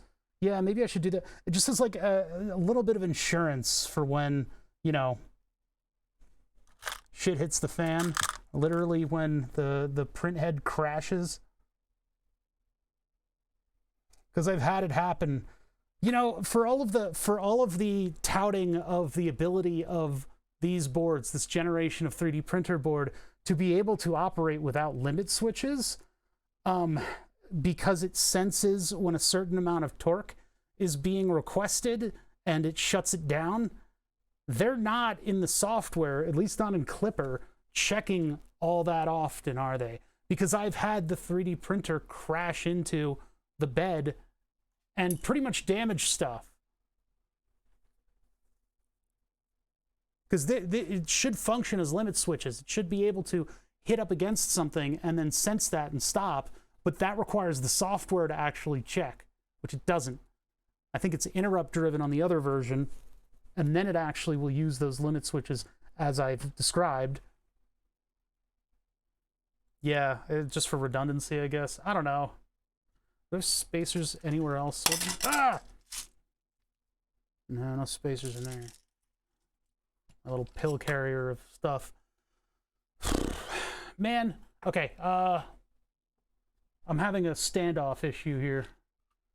I guess I could go to the brass ones. I've got a billion of them.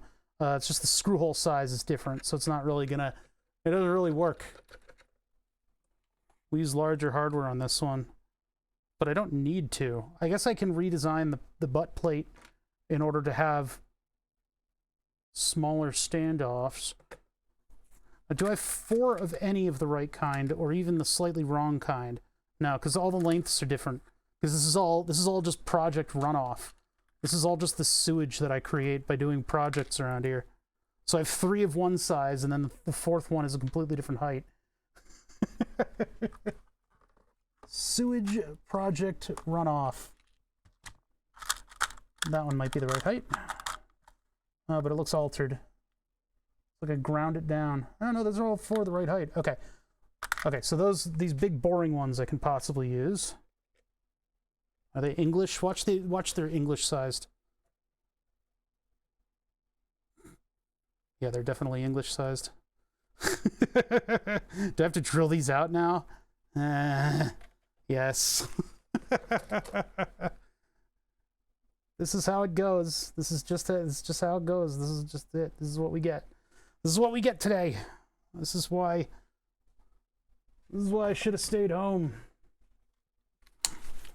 All right, I need my larger drill bit. I'll probably use the vise so that I get a little bit more grip on this thing. And we're gonna drill it out to be not tapped in any way, shape, or form, right? This is one of those heat insert threads. What are you doing?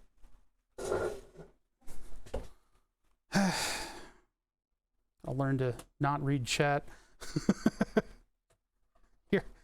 Your suggestions sometimes like take a little bit of life from me.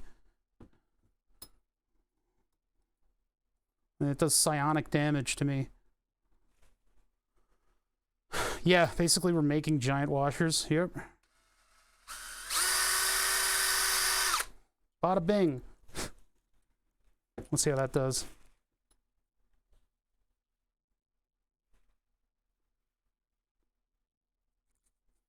Perfect. Okay, that'll do. That'll do. So the setup is long boy, spacer, post, tighten.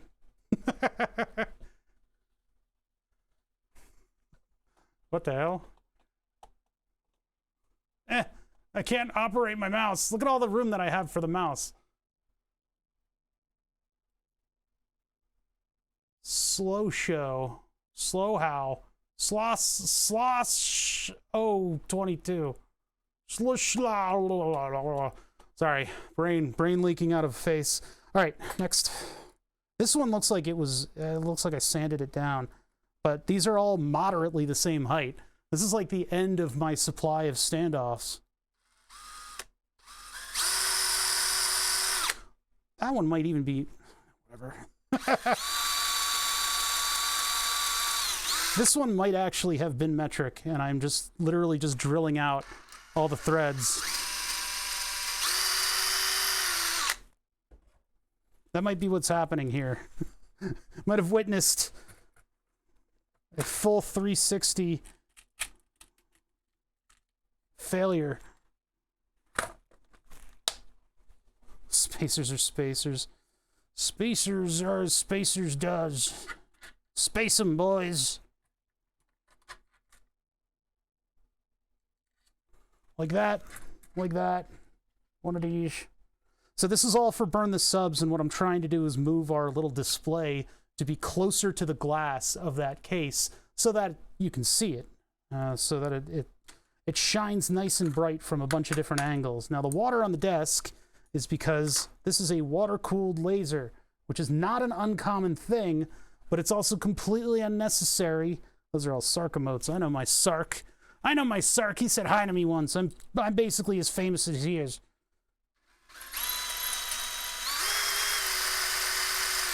This thing is going to catch, and then it's going to throw this vise into my hand, and I'm going to have yet another fucking scar.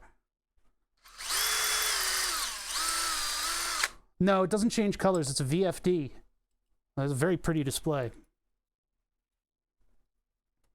Those spacely sprockets. What are you talking about? Okay. Just run through here. Hello? There you go. Run through there. This one on top. Then the spacer. Bob's your uncle. Excited to see the finished product. You're a little ways away from that. We need to figure out what all the wiring is going to be in here and how I'm going to accomplish that. And then I need to program stuff to go on the screen. I don't have stuff to go on the screen. It's gotta be able to display system statuses and stuff. But I think that'll be pretty easy in Python. I think I just have to find a character LCD and import it.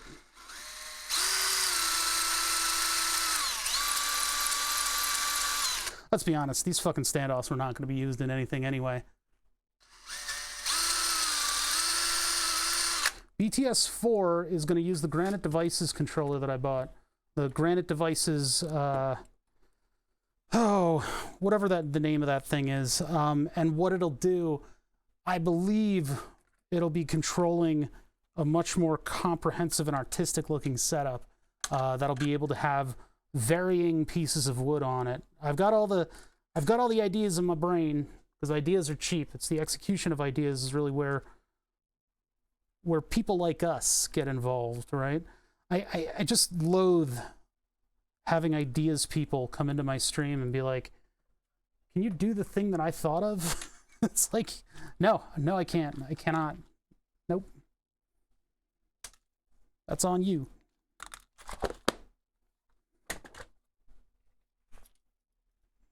Code my app. What do you mean, but why? No. That's like an illegal question around here.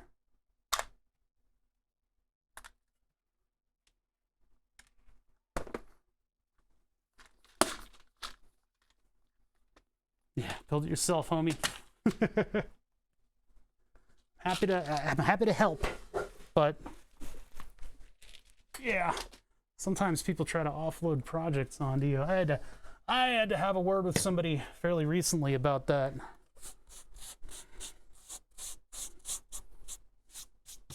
As a family member. You're an engineer, you do projects, right? I was thinking. Nope. All you're going to get from talking to me about your projects is all the ways that it's going to fail. I'm like a big downer in that sense. It's not a good idea. Because, hey, your project might be good. It might be possible. It might even be revolutionary. But I am going to go over, as an engineer, all of the failure points to the point where you don't want to do it anymore. And that's my contribution. So I'm not the person to talk to about projects. Believe it or not. I'm walking on air. I'm drying my washers. Good way to stop them from asking again. Look, but there's too many of them, and I have too little time. All right. God, I'm like filthy after doing this, and I didn't even do anything today. It wasn't even supposed to be here. All right, so now that that's all stood off, let's see if we can't get the front onto this thing and see what the height's going to be like.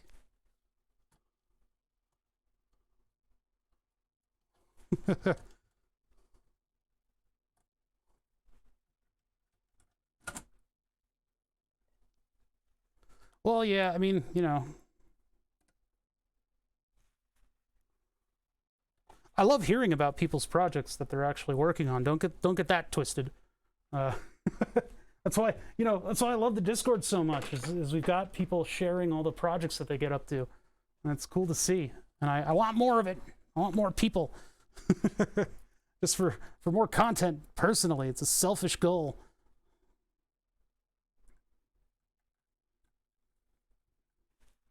I'll just do the corners and then we'll see how it fits. Yeah, having this thing all the way out here, I can see the screen shaking a little bit. Oh no, that's because it was, okay, that was just because it was held at a funky angle by the one standoff that I put it on. So okay, that's nice and stable. And then this would go over it like that. Oh yeah. That is, it's like exactly the height. So that's actually touching the front glass. I'm gonna push down on this and it'll shatter. No, that's, yeah, I think it's glass on glass contact, but that is as installed as I can get it. What up, Pyro? Oh, right, yeah, I was mentioning earlier, and I never finished the thought about looking at, you know, the periodic, somebody trying to program a thing that lets you search for your name on the board, and I opened up the picture of the board, and the first name just right in my face was rapid_anal_pounding. It's like, this is my legacy. Shit.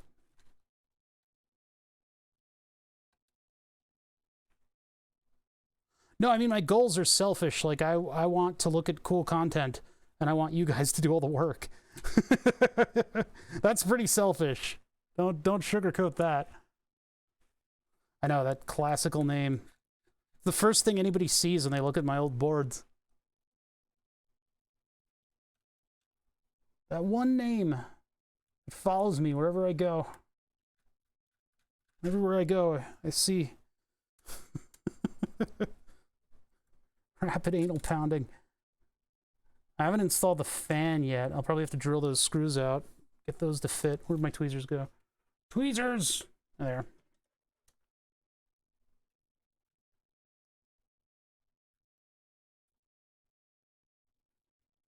Damn it! Damn it! Damn it! Here. I'm like peeking. Yeah, you guys can see pretty much what I see. The camera's pretty much under my left eye.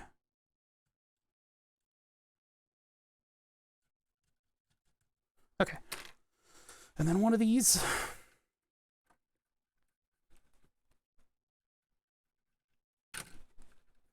So yeah, this is where all the magic happens. This is the control board. We have a Raspberry Pi. I've got a VFD display, which will be pretty bright and good looking. And then we have an SKS Mini BTT SKR Mini E3 version 2. SKR BS Mini version, God, I can't even keep it. I don't know. It's a thing. It's a board that's going to run Clipper for us. The funny thing is, with the very powerful processor in here, we're not going to be using that powerful processor, really. Clipper runs sort of like that Arduino thing where it runs like the whole microcontroller remotely. That's sort of what Clipper does.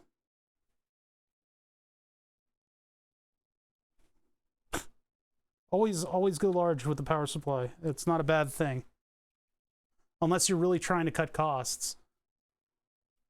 That's the only reason why you would want to downsize your power supply. Getting a nice, filthy, huge power supply on a project is perfectly fine. We were going to use this for burn the subs. This thing, this big vicor mofo. This thing would have been cool. It's a little bit too big. I would have to pretty much put the whole project on top of it in order for it to power burn the subs. And I kind of like my vertical, modular, whatever. All right, cool. So that'll be nice. That'll be nice. Everything is in there and situated, and all of my circuit boards are back there where we can have lights and stuff on them if we need to. This stuff will be protected, sort of, and it'll have a fan on it and have a little bit of air flowing through it. So that's good. Attaching this glass piece is a challenge. I could just put like a screw through the side on either end, or I could try again with the magnets, but they popped off. They hit the screen and popped off. So I don't know what I want to do with that. There's no controls going into this thing. I guess for the most part, it's going to be a remotely operated thing. In addition to that, is there magic smoke in this? I always install the magic smoke. I just happen to do it off camera. We need to put a couple standoffs so that I can use a DB connector to interface with the outside world. There's pretty much going to be a power connector and then a DB connector, and that'll be it. This will be for the 2 motors and the lasers. So 8, 10, 11. This is a DB 15, I believe, so we'll have plenty of pins for any extra stuff that we need to go on this, including the lights. The lights are always fun. Okay. Well, I guess that goes like up here, right? It'd be like up here. So I need the maker beam stuff. We're going through bins and bins and bins today, just because of the where all this stuff is stored. We're sort of crossing different systems that I have here to build things. So in order to put a connector on the side of this thing, I need to use the maker beam bolts. And they have square heads, and those square heads will slide into the rail, which means unseating this one at the power supply thing here. Get a wrench for that.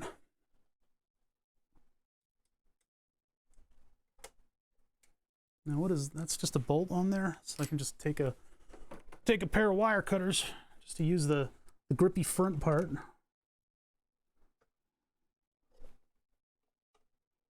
Because I want to, there's a corner cube right here that's sort of helping mount the power supply, and I just need to move it so I can get two pieces of hardware past it on the rail. This thing's fighting me. Maybe this one? Or no, it would be this one.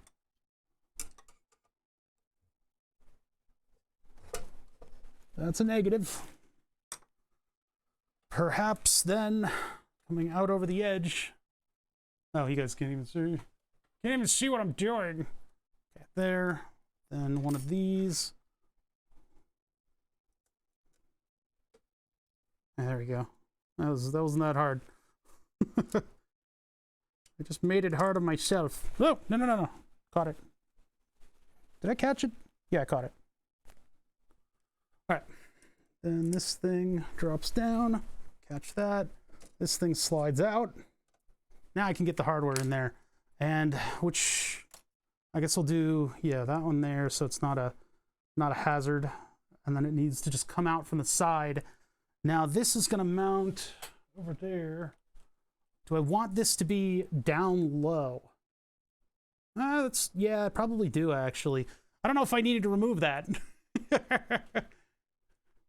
I'm actually not sure I needed to do that. Because if I'm putting this down here, I can put both of the standoffs right there. There's going to be a big bundle of wires that'll have to make their way behind things, sort of around the power supply. Maybe it should be here.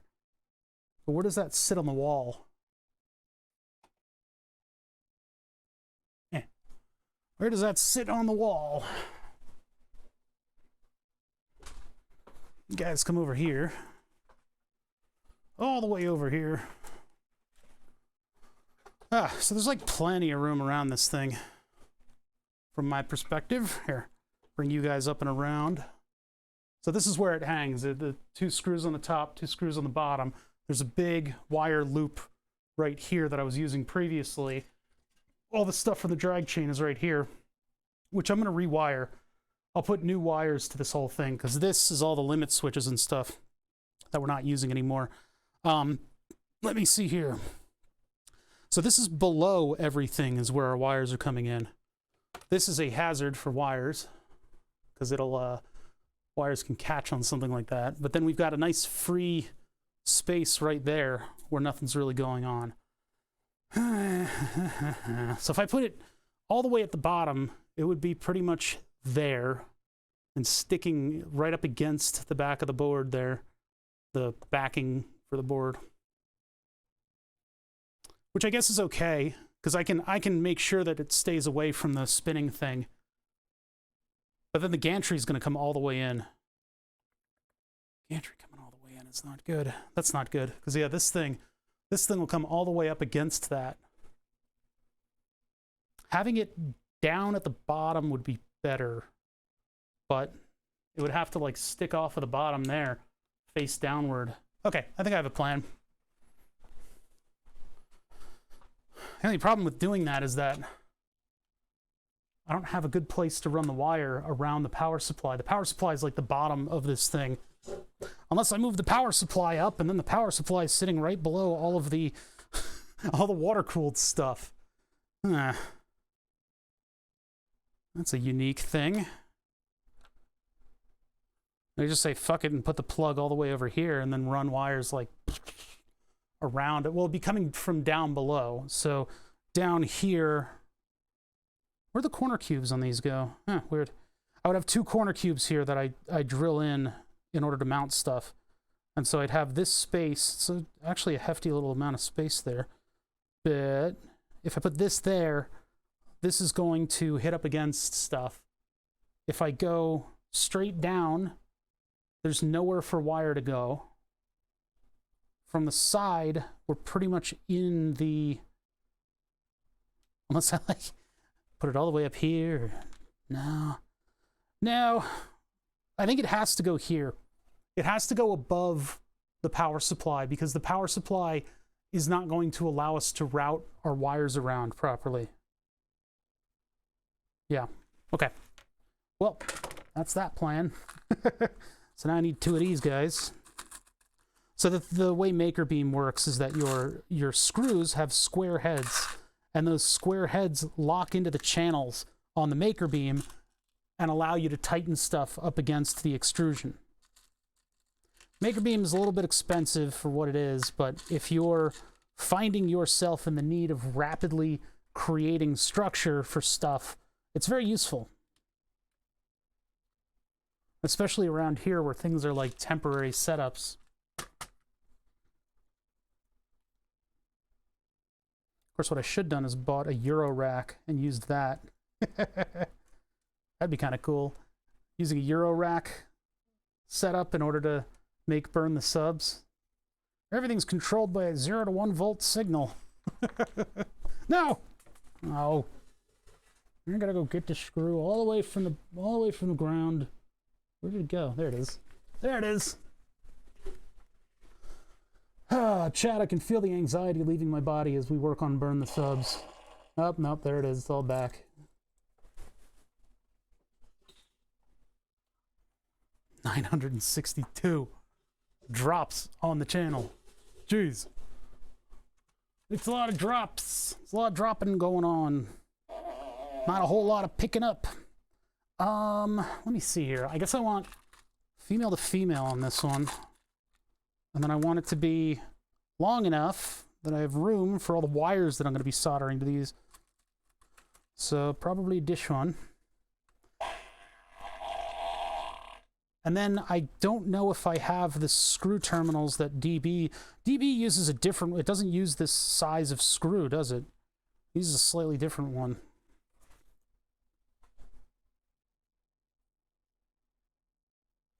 Hello? Wait, hold on, I gotta tilt this up on its side. That's gonna fall off. All right. Let's just get the glass out of here. Got water dripping all over the place. Oh no, not again. What is this? What are you guys doing? I thought those fit. They don't. It's not maker beam sized. So I need different standoffs. What does I have? I think the ones in the big bin are the ones that are going to fit those.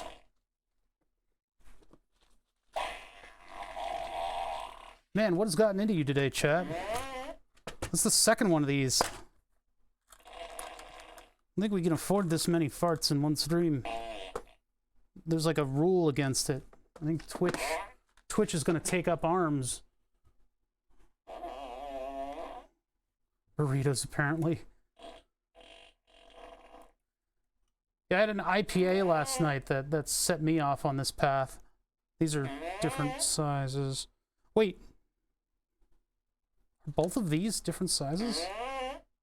Jeez. It's not annoying me today, but some days I've had it, and I have to turn off the machine.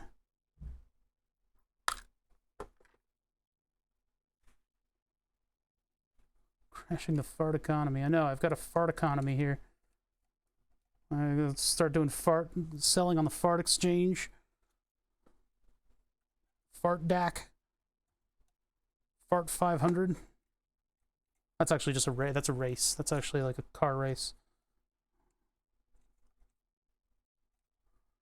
Technically, the plug should be right here where the hole is for it, but I think it's okay if it's discombobulated a little bit.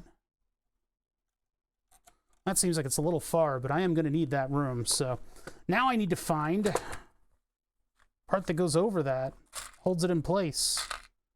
And there's these, these aren't quite right, but these are, I believe some of these are from DB connectors.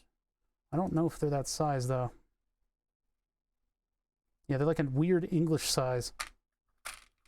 I got a bunch of, I keep the little bolts from DB connectors when I run into them. But I don't know if we're going to be able to do that with this. I don't think we're going to be able to pull that one off.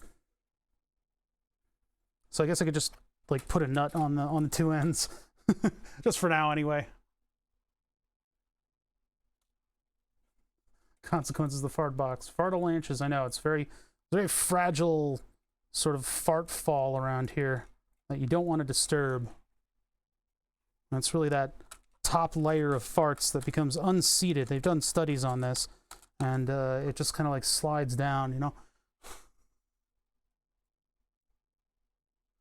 Actual farts are worth more than an NFT because there's methane.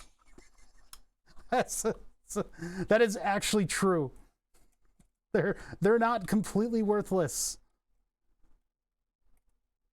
God, can you believe NFTs went up in a fucking cloud of smoke? Who would have thought? Who would have thought that selling shares of land on the moon, unenforceable as it were, would go tits up? Solid Electronics subbing with a Prime for 14 months. You don't see a lot of DB15s around anymore, I know. The DB connector. Oh man, if I can wax philosophical. Actually, it's not really philosophical. I just wanted to use those words.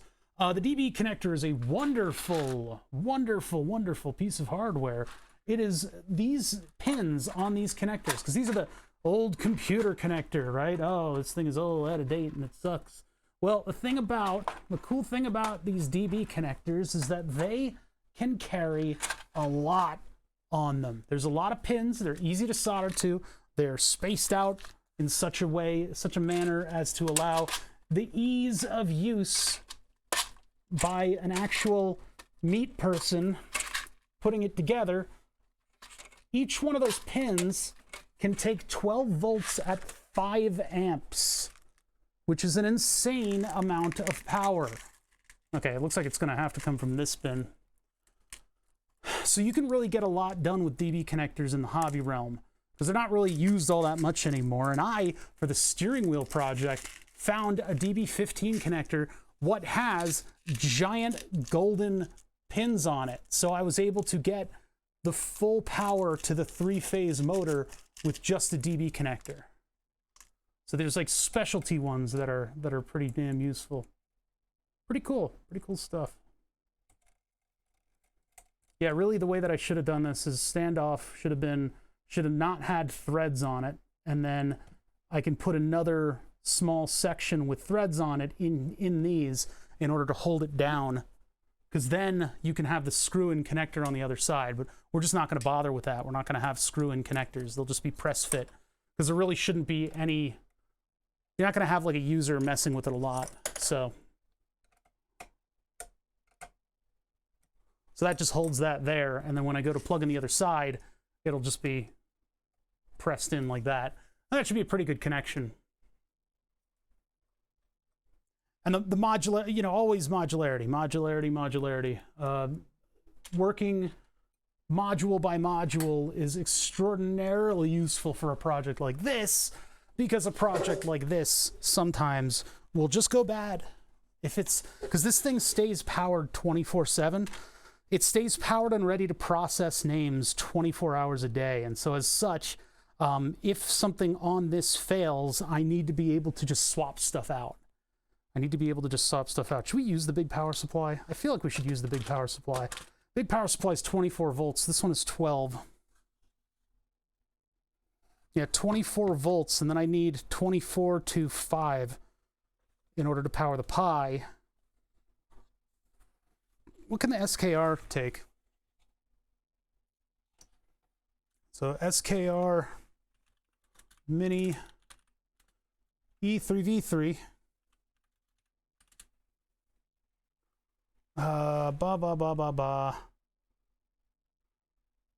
What, really? Oh, that's version 2.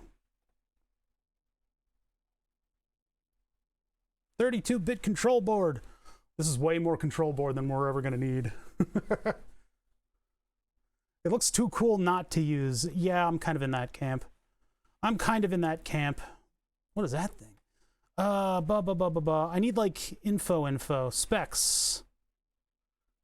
12 and 24 volts. Stepper motors love power. If I could use 30 volts on this thing, I would. But this only takes up to 24. This thing outputs 24. This is the result of cleaning out the storage space. I found this thing. This uses solid-state power supplies modules in order to create quite a bit of 24 volts. This is a 300-watt power supply, so we have 12.5 amps in this thing, assuming that it doesn't explode the minute I put AC into it. Load 1, load 2, ground, or neutral. Okay. So yeah, this will plug into the wall. We could even have some of the power sensing pins used. And then I've got giant lugs on the other end to plug into. Yeah, SKR V3. The silent motor drivers are so nice on a 3D printer that you have to be in the same room with. It was a complete requirement of having the printer in the same space as me, is that it was quiet.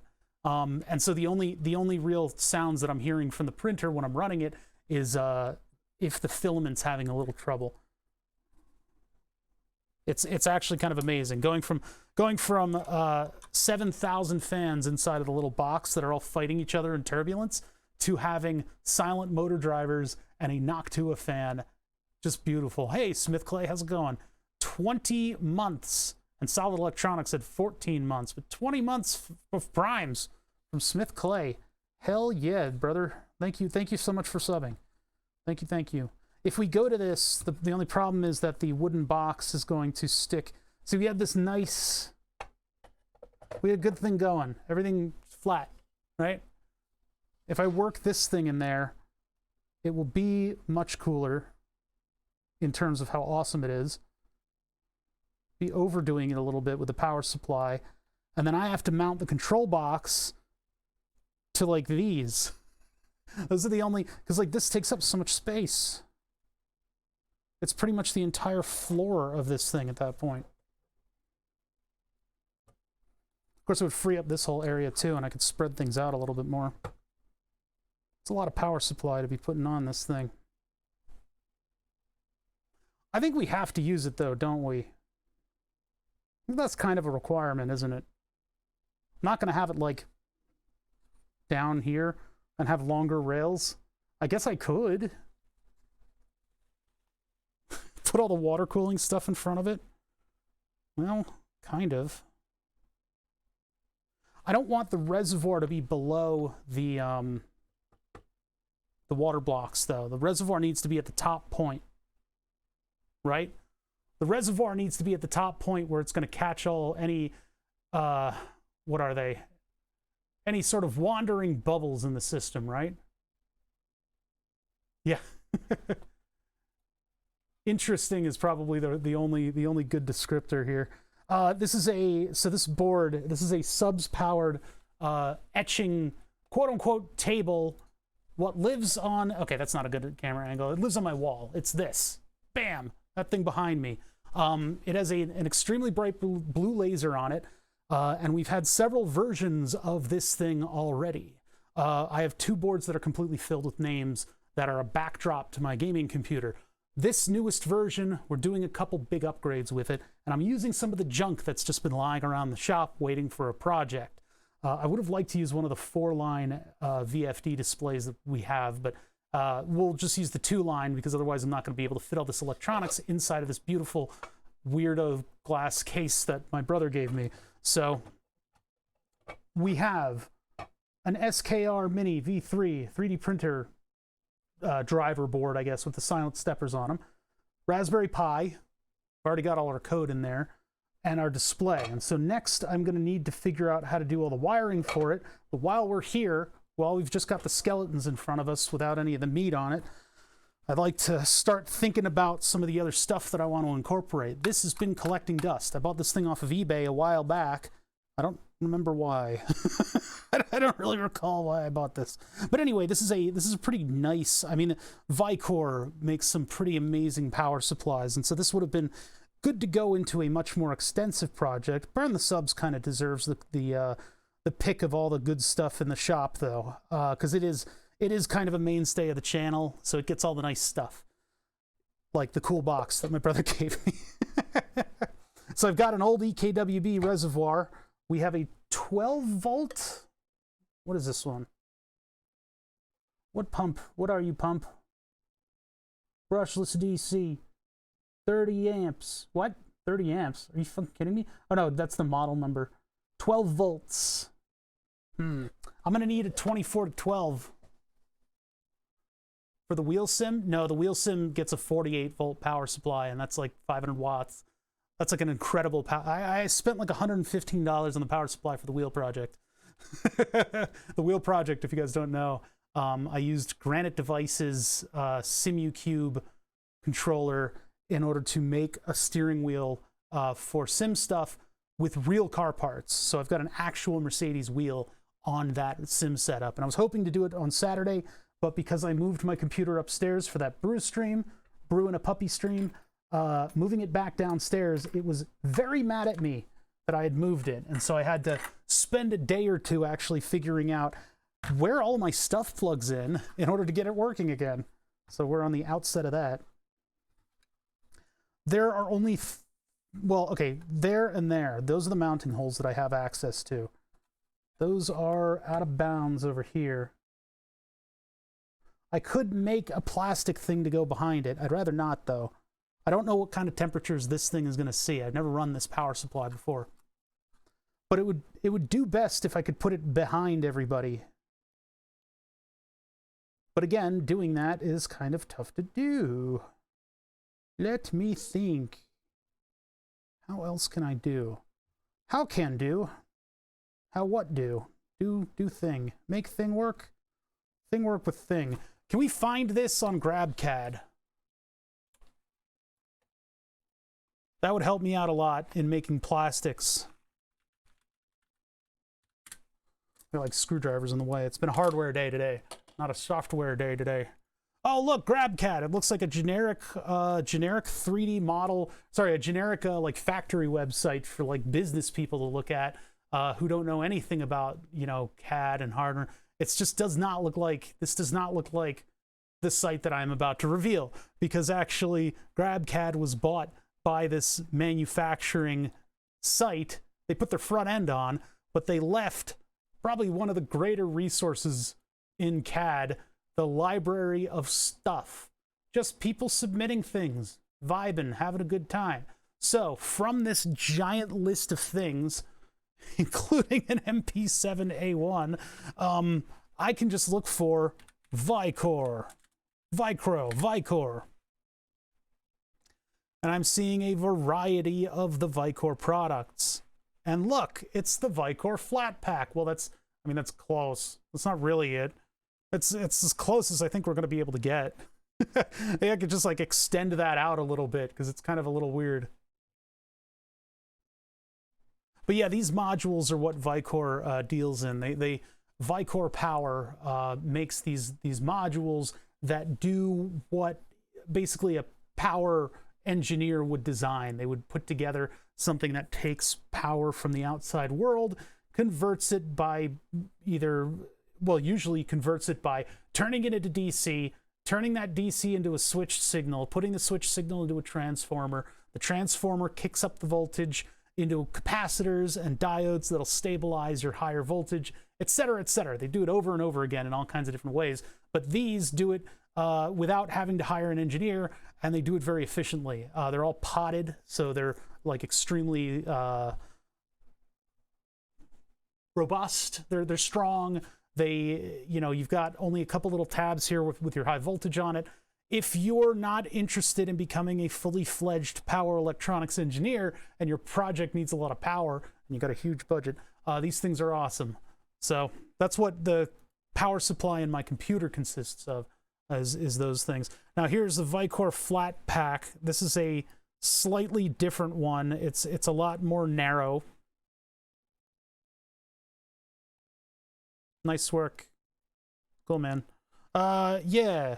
I don't know. I mean, I guess if I want to design all the plastic that I would 3D print in order to hold this thing up, I could use this and just kind of like use it as, because I have a feeling the profile size is the same. It's not going to be as thick.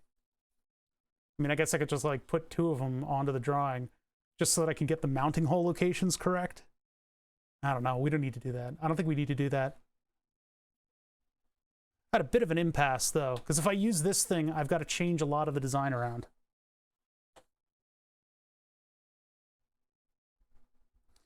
Or elongate it. But let's see. Change the design. Put that down there. It's too long. Too long, too long. I don't want to move the box forward anymore, though. If I move that up, then all that stuff moves up, and then I've got even more of a cubby hole behind these two. I should have just done, what was it, like Cranktown City did, and just like put it all in a computer box. Be like, that looks good enough. Let's just put it all in there.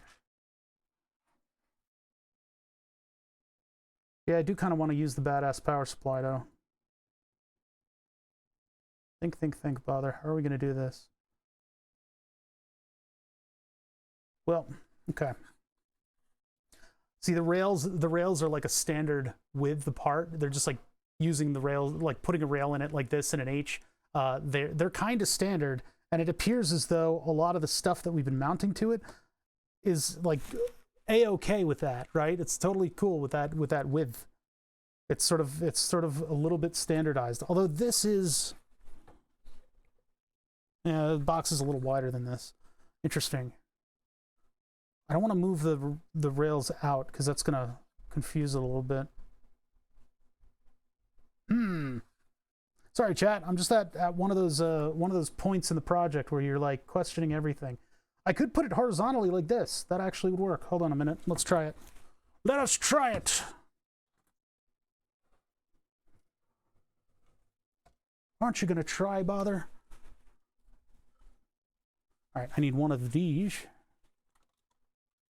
Ugh, magnets everywhere. It's all magnets all the way down. Magnets after magnets after magnets. Okay. And then, I mean, it's not fully going to fit on the rail, is it? One of the things that I would like to be able to do with this is take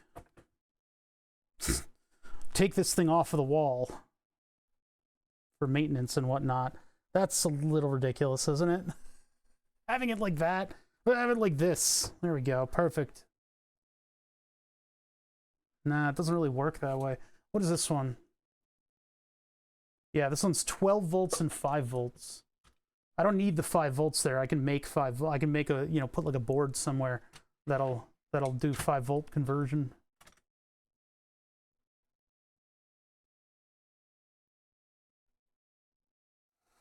I don't know. I'm kind of out of ideas on this one. I mean, I guess I could just make that fit on. Hold on, let's take it over to the wall. Let's take it to the wall and see what we got here. Hi, birther. I say hello back. We're gonna try putting this up on the wall. Not really up on the wall. I'm just gonna hold it against the wall, and we'll just see what kind of wacky ideas come to us.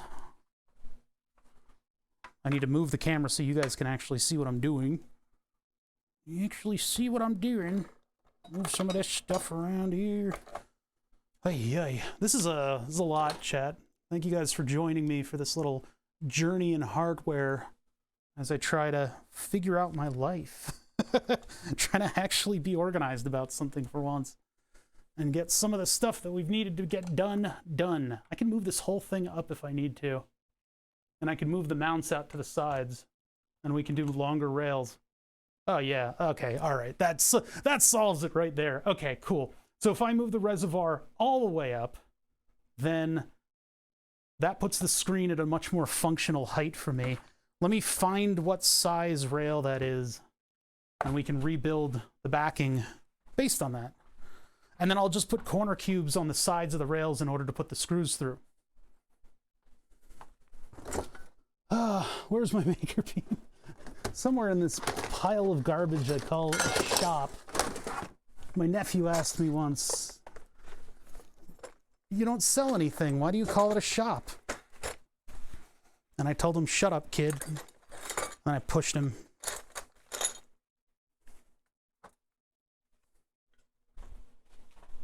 All right, let's see. I don't have any longer rails, do I? Oh, here they are. Here they are.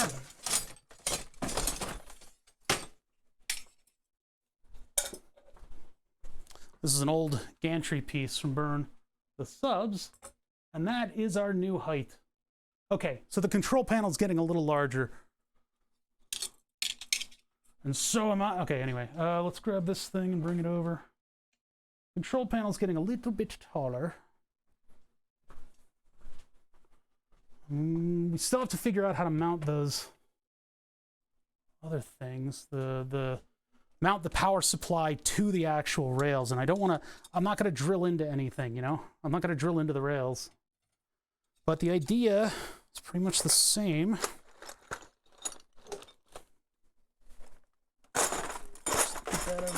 No, that's not the sound. Oh my god. I've kind of like pressed the mess to the next area. It's starting to pay for it. Okay, let's see. Oh yeah, the power supply. That thing all the way over here. Where is that? It's right here. Yeah, I was thinking about using this thing on the 3D printer because we are not going to need all the amps that this thing can provide. That's ridiculous. Sir Fugglesang, thank you for subbing for 25 months, saying, "Sup, nerds? How's it going?" Didn't used to be cool to be a nerd. We've all been there. We've all been there. No, yeah, Demi, remember that one time we raided Djibouti Show? And they were like, "Bother, what's going on, man? We love you." And they were like getting a little weird about it. And they were like, Bother, what are you up to? What'd you eat today? But no, but we raided Djibouti Show that one time, and they were like, what do we call your people? And I'm like, nerds. It's just nerds. There's not, you know, That's the best thing we got. Louis's people get to be lunatics. He's got a unique enough name for that. The Botherers. I mean, you know, we don't got nothing. It's just nerds. Yeah, it's just, we'll just be blatant. Okay, so this will be the new side rail. My new side piece. And then just try to get all this stuff off of here. This is originally a gantry for Burn the Subs. So I got all kinds of Maker Beam parts just waiting in the wings, you know? The more weird garbage I can get rid of with this project, the better. The happier I'll be. Actually, quite a bit of relief working on this project today, anxiety-wise. Starting to think nothing would ever get done on this project. Now here's the thing, I could use this power supply and use these mounts to dictate what the better than Sark's privates. That is actually a really good, that got an instant laugh, you know? There's something to be said about that one.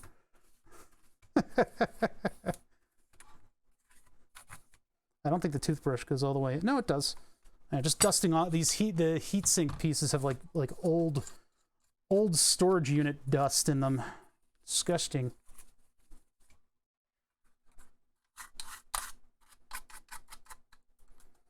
All right, that's a little better. Looks like new. Remember to brush your power supply, chat. Now, is that Celastic? Yeah, I think that's a little bit of Celastic and not some other type of insidiously leaking thing. Because remember, this thing sat in a storage area for years, right? Yes, I'm actually working on Burn the Subs. Yeah, this thing sat in a storage area for years, so it, I'm a little worried about stuff leaking. But it wasn't climate controlled. That's the thing. That's the, you know, rust and stuff like that can get in. All right. Keep concentrating. Keep the work going. Ugh, God, this thing's puking its guts everywhere. Now, really, technically, I could widen these. I would need to reprint this piece. This I'd also need to reprint. I don't think I should widen it. I think I should keep the width that we have. So what I've done is I've got these brackets on the back, and then I've also got plastic nuts on these so that they don't scrape up whatever surface I'm operating on. These are the tricks. These are the tricks of the trade, chat. Ugh, plastic piece of crap. Hold on. There. Okay, this one.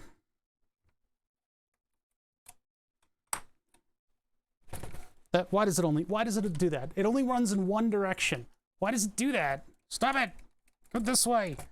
Why are you like this? Why are you like this? No. Look.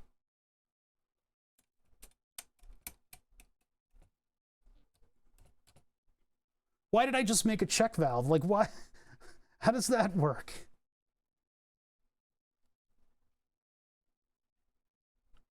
So once I undo these, the only thing that's going to be holding this thing together are basically the brackets and the acrylic and this 3D print right here.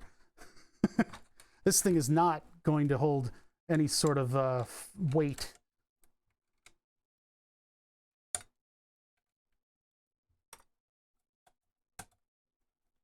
Don't you do this too?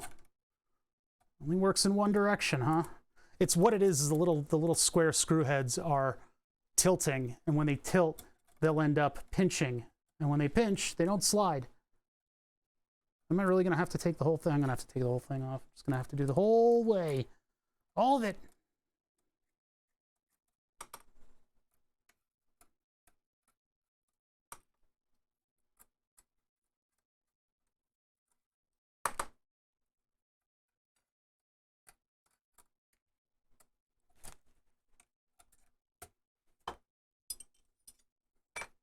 Can avoid this if you use Lego instead. Lego's not as strong. Also, it looks terrible. It looks terrible. Octoj planned out an entire Lego computer, and it would have weighed an absolute ton just from all the plastic weight. I'm sure people have done Lego computers since then, though. I think he did it like with full drive bays and stuff. You can do a mini ITX Lego computer. Yeah, well, cost. Yeah, cost is the second part of that.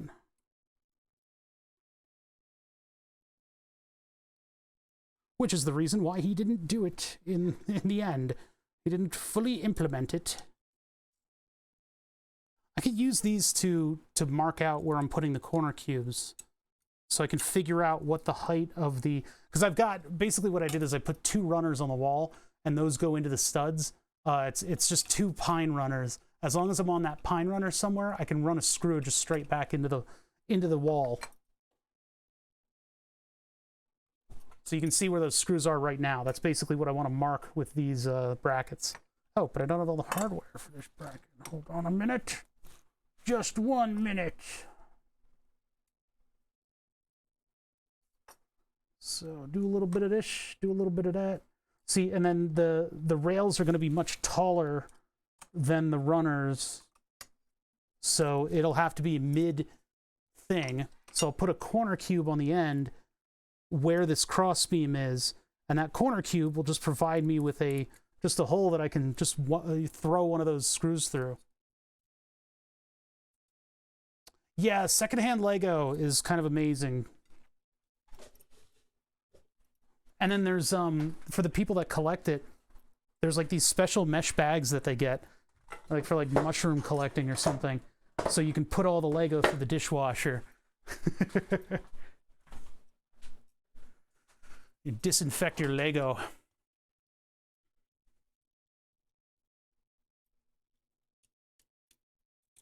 This is just an approximate measurement, but I guess I can, well, no, it needs to be, see, they're about that big. They're a couple inches tall. So that one a little bit lower. This one, well, we need to be here. So yeah, this is just like that. And this one, just like that. Cool, now I got my heights. Now I've got my heights. Let's see, hold on, double check. There, and then they both need to move down just a little bit. Just a little tiny bit.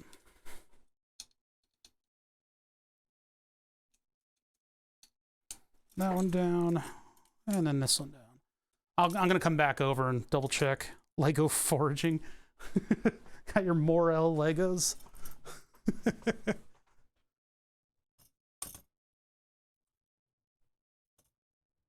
Yeah, okay, so that's gonna be that'll be the new rails and the new control box. And the whole control box I'm making so that I can get it out of there if I need to. So we can move it back over to this desk and work on it.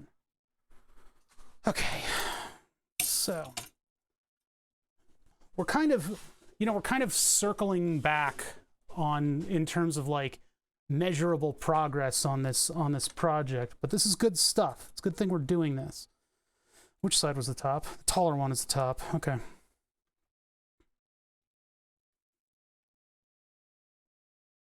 The only issue is if that reservoir interferes with my corner cubes. Sorry, my brain is in like 2 places at once. My brain no worky.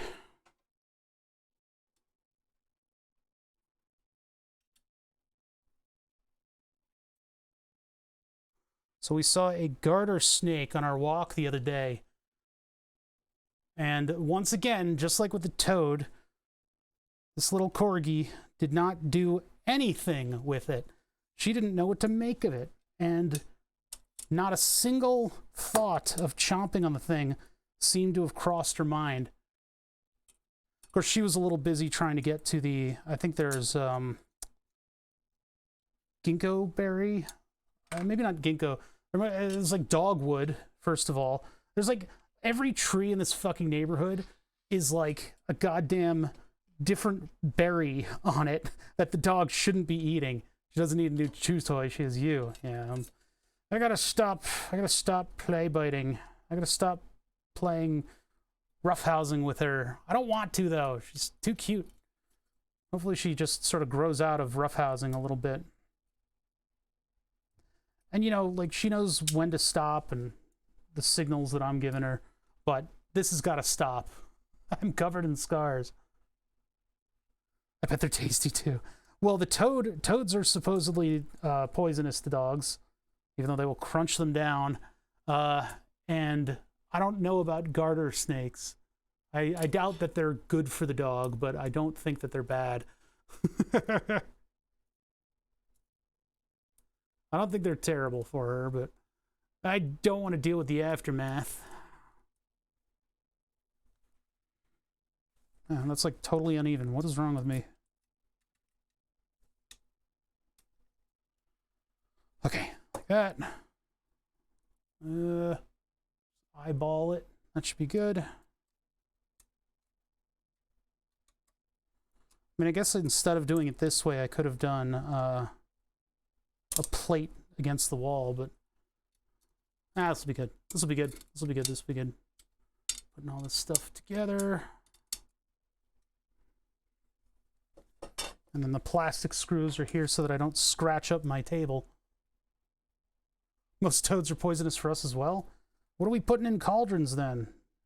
Just like whatever. I guess that's frogs. The toad was just sitting there. It was just so proud of itself. But it was a cold night, so they were probably having trouble moving the invertebrates. Okay, so new pad. Who dis? This goes here. AC down, DC up. Now it fits on here, but the screw holes are off by a little bit. So what strategies do I have in that case? Little plates, print out little plates that'll mount this thing. That may be what I end up doing. I'll just make like a little like screw hole thing that just has two holes in it, and just find appropriate hardware in order to bolt this thing all together. I'll just hold that here, because then I've got AC coming in directly. There would be no power switch on it, but Burn the Subs actually has never had a power switch. This way I don't need to alter the width of anything. Now, do I want my control box in the middle like that, or do I want the reservoir? Well, the reservoir can't really go anywhere else. It's got the top hole on it, and it's supposed to be the highest point in the rest of the system. That's just how that works. Do I want to move the heatsink somewhere else? The radiator?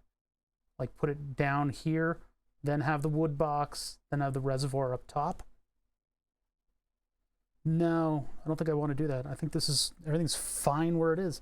Okay, so I need to get this extra little stand out of here.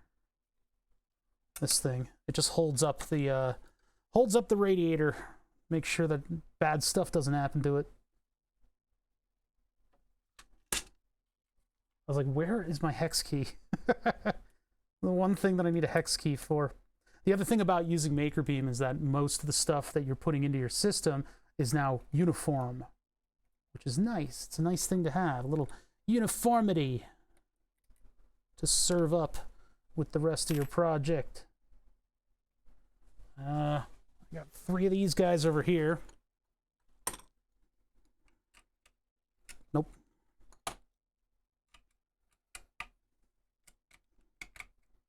I don't even know if this thing is going to slide properly. It's probably going to be a huge pain in the butt to get this thing out of here. I need to wash this thing off anyway. We've got a bunch of just terrible, gross water in there. Gimme. Gimme, gimme. Ugh. Okay. All right. Loosen these too.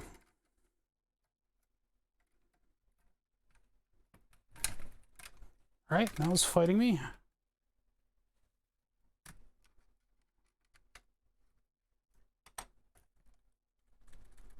The problem with the longer bolts is that they tilt, and so they just get stuck. So right now everything is just stuck. I gotta release it fully.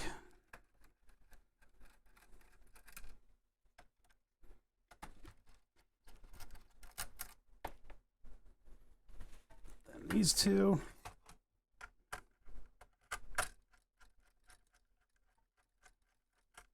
Probably gonna break something because I'm disassembling this in the wrong order. How dare you? Okay.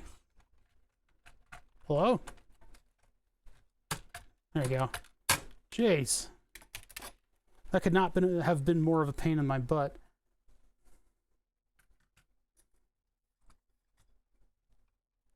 Yeah, I like this setup better. We got a much larger power supply. It's open to open air. I'm gonna have to figure out 24 to 12 volt for the pump, and then 24 to 5 volt for the Raspberry Pi. Hey, Kervos. And for the screen is also going to take 5 volts. So, I mean, practically this whole setup could have benefited from just a computer power supply. This is one of those cases where you have so many different voltages on this board that it probably would have been prudent to just use a computer PSU, because you get lots of power out of those things. You don't need a special power supply. But having 24 volts for all of the stepper motor stuff is good. So it's not all loss. Not everything is lost, chat.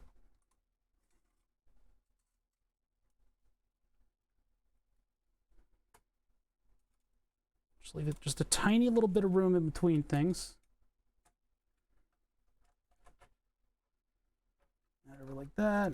So down here.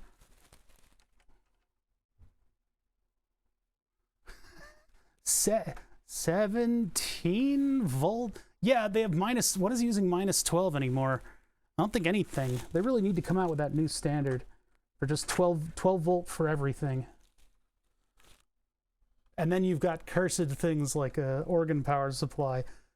17 volts, 47 amps. What the hell? What do you do with that? Like, what in the world? Yeah, so this is going to get a plastic bracket. It'll pick it up off of the backing a little bit, which means I'm probably going to need that 3D model, because I'll design one side of it and then just, you know, flip it for the other.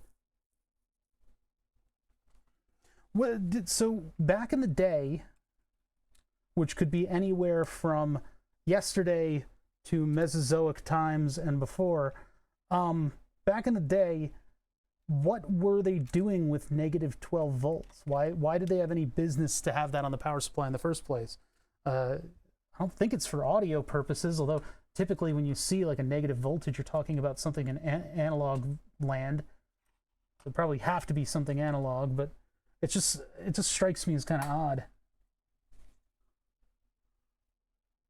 Hundreds of amps of draw if all the stops move at once or all the pipes play at once. That's right, because it's all the solenoids working stuff. Bellows and whatnot. What have you. Yeah, it's like a giant short.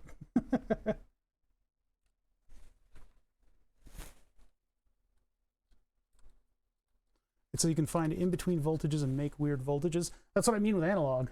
But, I mean, is that what they were doing on computers back in the day?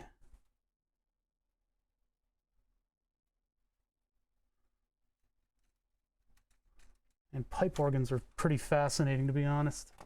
There's some crazy shit that goes into them. I am missing one bolt. Where is it gone? Where's my bolt? I thought I had them. I thought I saw them all sitting in front of me. They were here. They were here. They were so happy. Where did they go? Where did my bolt go? What the? Oh, I forgot. The reservoir is held in with these rubber bumpers. Index C. Long time no Index C. Ha ha ha ha. Hey, thank you for subbing for 18 months. Oh God, an Ars Technica that you want me to open? It's where all the negativity on the internet comes from. Yes, Twitter would not exist without negative 12 volts. These negative 5 and negative 12 volt lines are pretty much obsolete and just thrown in for compatibility reasons. As a matter of fact, the SFX power supply standard drops negative 5 entirely but keeps negative 12. No such thing as micro ATX or flex ATX power, blah, blah, blah, blah, blah. From what I understand, -12 was or is used for powering op amps. Yeah, that's what I was just saying. On the serial port interface that requires both positive and negative supply voltages. -5 is more sketchy, but apparently was used in some really old ISA cards and floppy controllers, according to PC Guide, the PC Guide. If this is the case, why do we need it anymore? ISA is dead, blah, blah, blah, blah. Quite likely obsolete. Yeah, it's nobody does anything with them. Why do we got them? It's just garbage. It's just garbage floating around in the ocean. All right, I'm just going to steal one of these.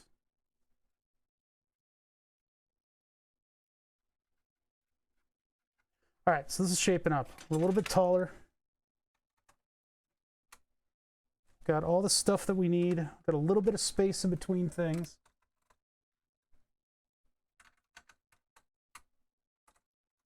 I'll have to get that fan in there. Our screen is tall enough now. I'm going to need to come up with the brackets that will mount this. And that'll be nice and strong on there, so we don't have to worry about that, like, falling. Falling and killing me. These are symmetrical. Yeah. It's funny, there's only one bolt. These are just held on by, like, rubber pads. It's ridiculous.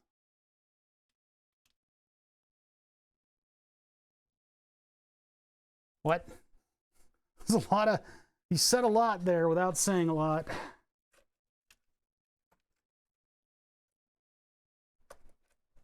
Here, come on over here with me.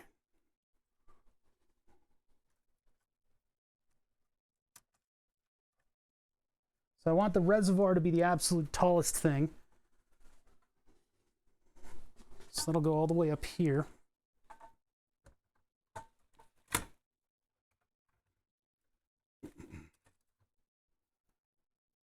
I can even get this thing to, like, mount in there again. And then I'll need the post over here. Why is it so far over? That's supposed to be, like, even. Like that. Yeah. So that'll now fit everything on it. I need this thing. Hey. What up, Boyka? How you doing? Been a while. It's been a while. It's been a lot of farts today. I got a lot of viewers for some reason. I got a lot of farts. I don't know why there's so many farts. There was a fart-a-lanch earlier, and there was nothing I could do to prevent it. We lost some good people in that fart-a-lanch.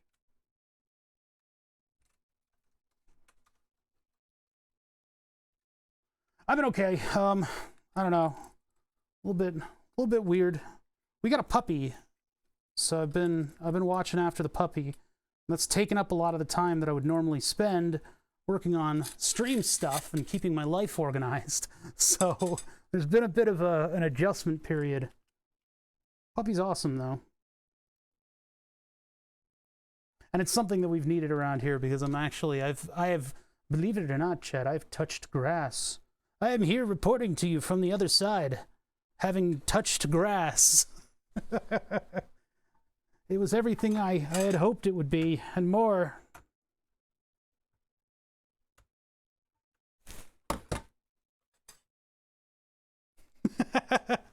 I feel so sorry for you. Mine is nearly 2 and still super hyper. Yep, that's about how it is. They're velociraptors up until a certain age. I don't know. Our dog's pretty cool. She has adjusted to us and us to her in all the right ways. So it's going well. It's just been a hellish time for me to try to keep my stream going.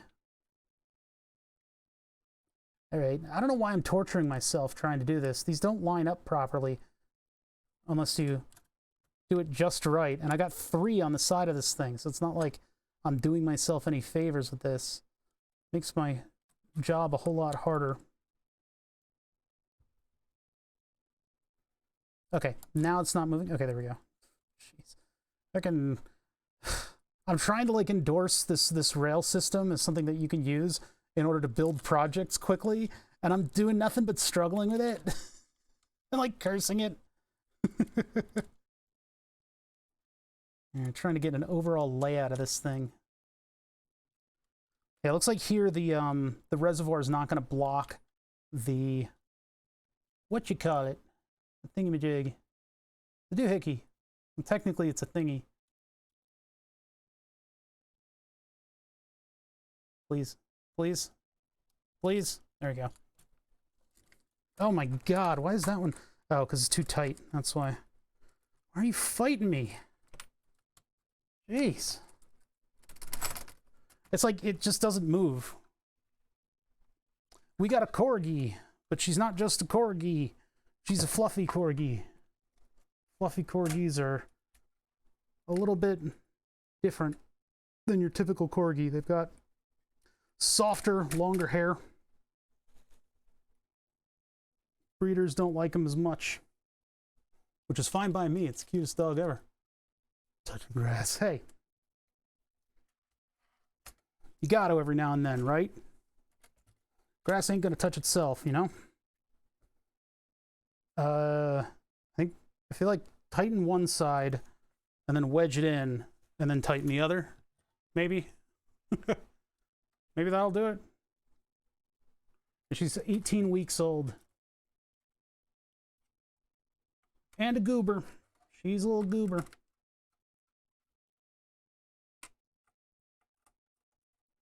I recently taught her to lie down, which was a struggle, because she just could not conceptualize what I was trying to tell her to do. She just couldn't do it. She didn't know what the hell was going on, so she'd get really frustrated, start barking. And then finally, she like accidentally stumbled on the right answer and got a treat for it. It's like, oh, wait a minute, what? Is that what that is?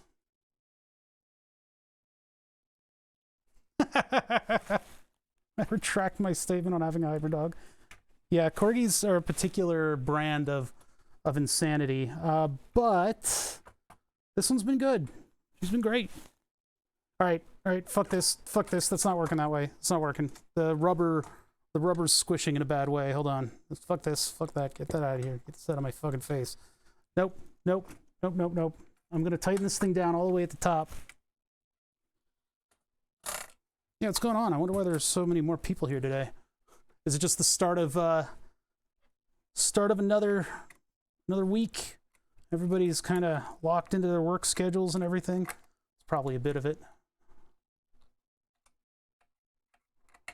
Everybody's just starting out their own thing. Okay, now I need to get the rubber things out of here. Man, it's always something with this, huh? It's like just pure insanity, huh?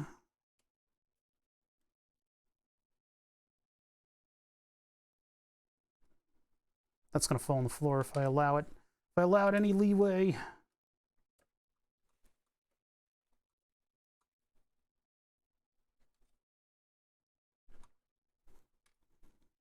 Here. Hello? Do it this way. Gotta do it this way. So, do we think we'll ever see a graphics card larger than the 4090? You think that'll ever happen? Are we ever going to see one larger than that? Huh. A midterm today and this stream is helping with test anxiety. Oh, hell yeah, dude.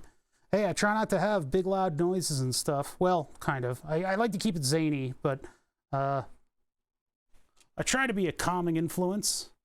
Yeah, it's utterly ridiculous. How big is that graphics card? You know, when is it enough? I don't think we're gonna see one larger than that, because I mean it's all cooling, right? Like the water cooled version will probably be a little bit reasonable, but it's so out of hand. How come those fit so easily?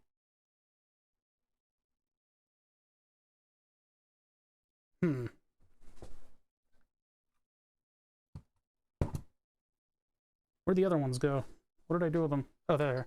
I was like, there's a pile of these things around here somewhere. I don't think these expand when they go in, so I don't know what keeps me from plugging them in the way that I was trying to. I know, the Mobo is going to be like an M2 drive that you clip in to your graphics card, and you just basically sign over half of your earthly belongings to NVIDIA so that you can play a 3D game. Their presentation was really weird. They got into a lot of stuff that wasn't gaming, which I guess is fine. You know, that's sort of where they've decided to move to is sort of not strictly gaming purposes, right? Because we're making computers just produce heat that making computers do math that makes heat and turns our precious electricity into, I guess, money, like a number that represents money, non-real money. I don't know. But every you know, these highfalutin, computery things, they want to get into those sectors, especially given that we've decided that a force statement is now the greatest technology known to man. I put these in upside down. God damn it. A force statement is now the greatest technology known to man, and so we must cater to it completely. These actually have directionality. It's so annoying. So now we got to put them in again, flip them around. The first non-reference one I saw online had an AIO. Yeah, I think there's no other way to go than having an AIO. It's like comical. Are we gonna start calling that thing the Duke?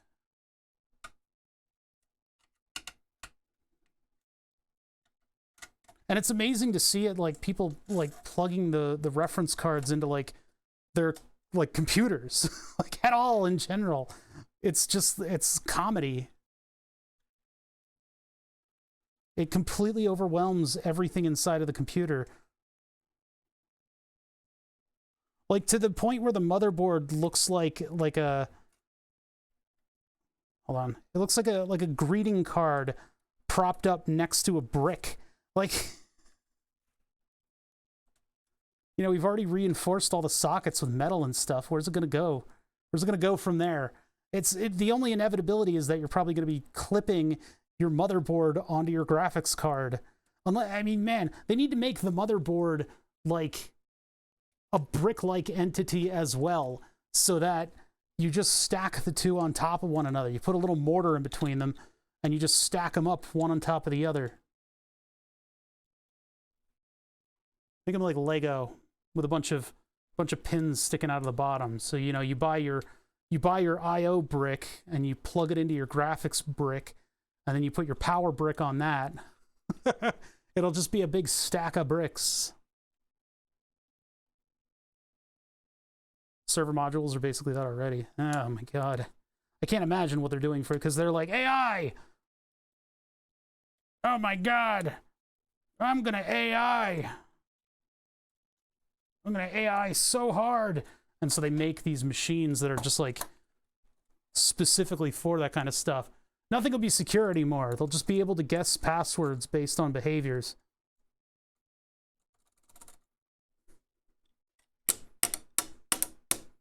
It won't move. It won't move down. Why won't you move down?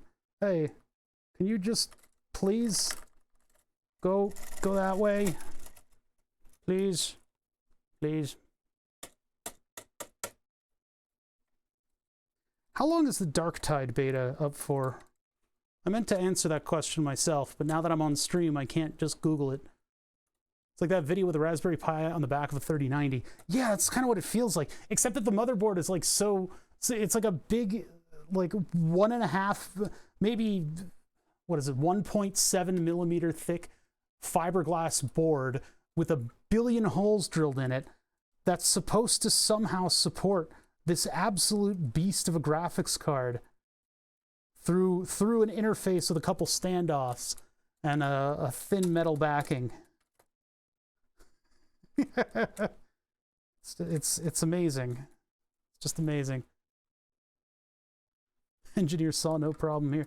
Yeah, I mean, you know, people smarter than us are the ones that are doing this, so we can sit here and take pot shots at them, but in the end, they are in another, like, fucking class than us entirely in terms of their ability to problem solve and the amount of work that they probably put into coming up with these solutions.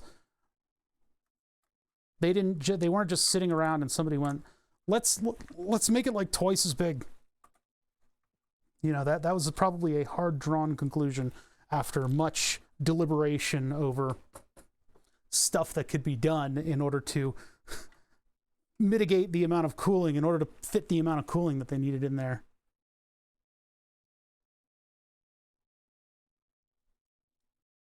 My alternator's not at the bottom of the engine. This, you know, depends on the motor. In fact, I had a buddy who had a Toyota Camry. We called it the Green Lexington. And he was having troubles with his Toyota Camry, which is not a typical thing. He brings it over to my house, and he's in the driveway. And I get a Phillips head screwdriver. And he's going, well, there's like a lot of squeaking coming from the engine bay. I'm like, all right, pop the hood. Let's take a look. Pops the hood. Squeak, squeak, squeak, squeak, squeak. All right. There is a screw in the dead center of the top of the motor. I put my screwdriver on it. Quarter turn to the right. No more squeak for another 100,000 miles. Literally, in order to adjust the alternator tension, there is just a screw in the middle of the motor right at the top. I didn't need to like put on gloves or anything. I just literally just went yoink, and that was it. That was it. That solved this problem.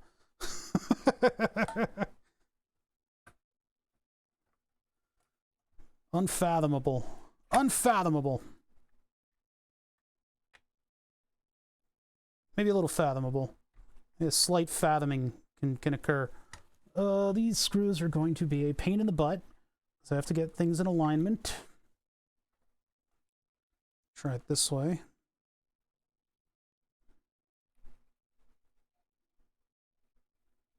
Come on, buddy. Yeah, these are tough because there's like rubber in the back of them, and the holes that I made for the screws are not exactly good. This is old O'Bother making these things. We can't trust old O'Bother, all right? I told you guys not to hang out around him. You VOD watchers especially, you guys are hanging out with that old O'Bother, and I don't think he's a good influence on you guys. I think he's really leading you guys down a path that, I don't know, I can't take it. I don't think you guys are very safe around him. But who am I? I can't tell you guys how to live your lives. You can hang out around old Bother if you want, but I just don't trust the guy. He's left me out high and dry too many times. This like doesn't fit. It like doesn't fit. It actually doesn't fit. What the fuck? Oh my god. You'd like come up with a better fittings, but I'm not allowed to buy new stuff for this. That's absolutely off the table. I'm not buying new stuff for Burn the Subs. This should be a software mostly project at this point. I've got all the stuff I need. The only place that I would potentially cave is by getting non-clear tubes. How is there was like a slight amount of room on the other one where I could unscrew just a little bit of that fitting, and here there's not.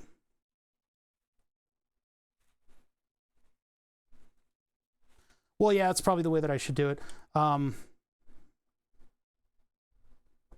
Box to the bracket, bracket to the rails. But then I need to lower it because these are long. It's like an order of operations problem. I just don't understand why this doesn't fit, because it fit in the other one. I think it was just the grippy part of that thing didn't fit. Yeah, that's like at exactly the height. Weird. Totally weird. That's bumping there. So, oh wow. How did I get this to fit? I have to use that input. And then this has to bend all the way down. How did I do this before? That was like that, and that's like that. It's like yeah, I guess there's rubbing damage on the anodization over there. That's my indicator. How did I get this to work before? The secret is crime. Secret ingredient is crime. Crimes against stuff fitting together.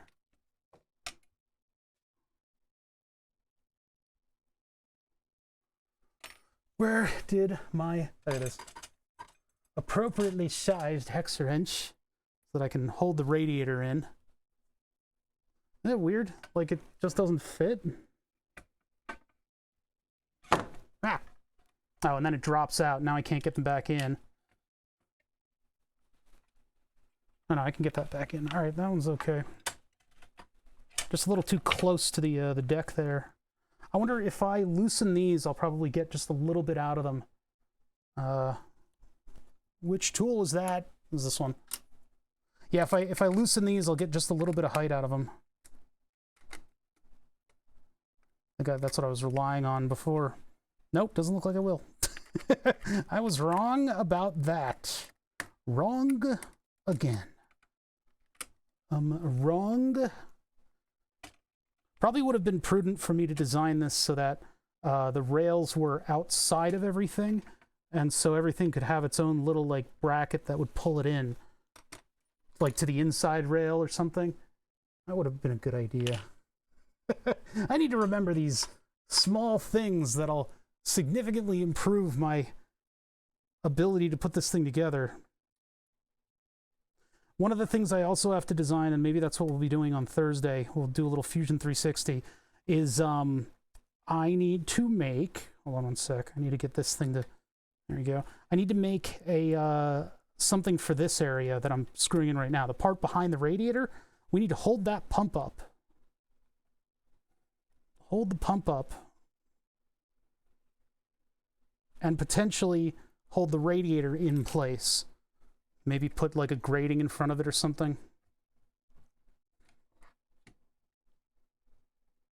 Yeah, this absolutely will not move in at all. Huh. What if I loosen this up here? This is lie and eat hot chip. Eat hot chip and lie. That was one of the better memes to come out of the weird spaces on the internet.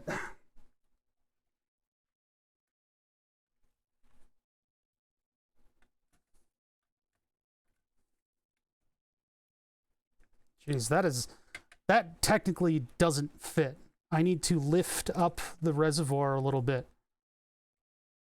Either by moving the holes, something, because that does not fit. What is going on there? I don't think that screw's actually going in.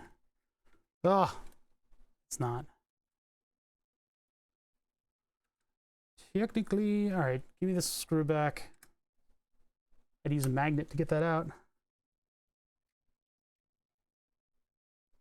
Yeah, I think I need to go back on the design and lift this up a little bit. But I think what I'll do is I'll use these brackets and extend them out and make them part of the whole radiator area.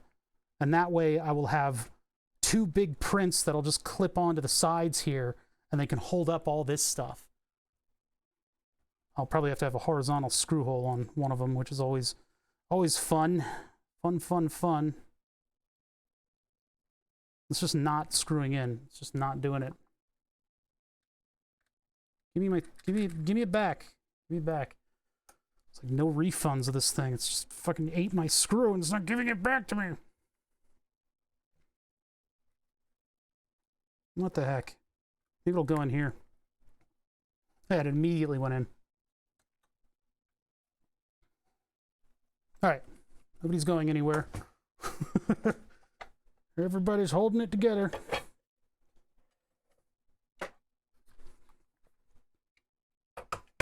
All right, so this is the new layout. This is what it'll look like in the end. One thing that I will do, do what? Would be to save a little bit of space for power converters, because I'm gonna need to make 12 volts for lights. Yeah, 12 volts for the lights, and then I'm gonna need 5 volts for the Raspberry Pi 24 can go directly into this. Does this have 12 volt out? I don't know. And then the question is how much 12 volts comes out of that thing. But then if I can make just like a little thing here that can hold all the tubes and such. I gotta be careful of this glass. Let me get the glass out of the way. It's nice to work with it there, but it's gonna explode. It will be explode. So I need to make those brackets. Need to open up Fusion on Wednesday, and I'll do that on my own without you guys here. And that'll lift this power supply up a little bit. So I'll lift it up on the brackets a little bit, and that'll sort of facilitate a little bit of cooling on the back end here, because there's some fins on here that'll need to have a little airflow on them. That one fan is the only one that we've got, but that'll be enough to give a little bit of air movement to this little area down here.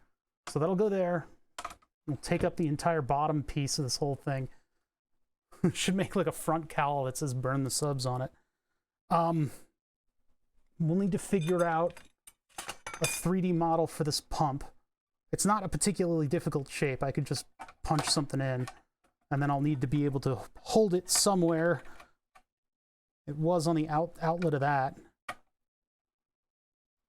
And then tubes. Okay. All right. Well, I think that's all I want to do today, because I gotta run to the computer now and model some of this stuff. I'll have to get the large rails into the thing. We have just enough room for all of our hardware too, with this new badass power supply. It's actually a really cool power supply. I think it'll be really good, because it's going to be running constant duty. It's going to be on 24/7, so I kind of want to have a nice power supply there. Like the least that I can do in order to power this thing. I don't like how uneven it is now. It kind of cascades down in terms of height. And I'm not about to mount this like all the way up here. I guess it'll be on posts, so it'll be a little bit taller.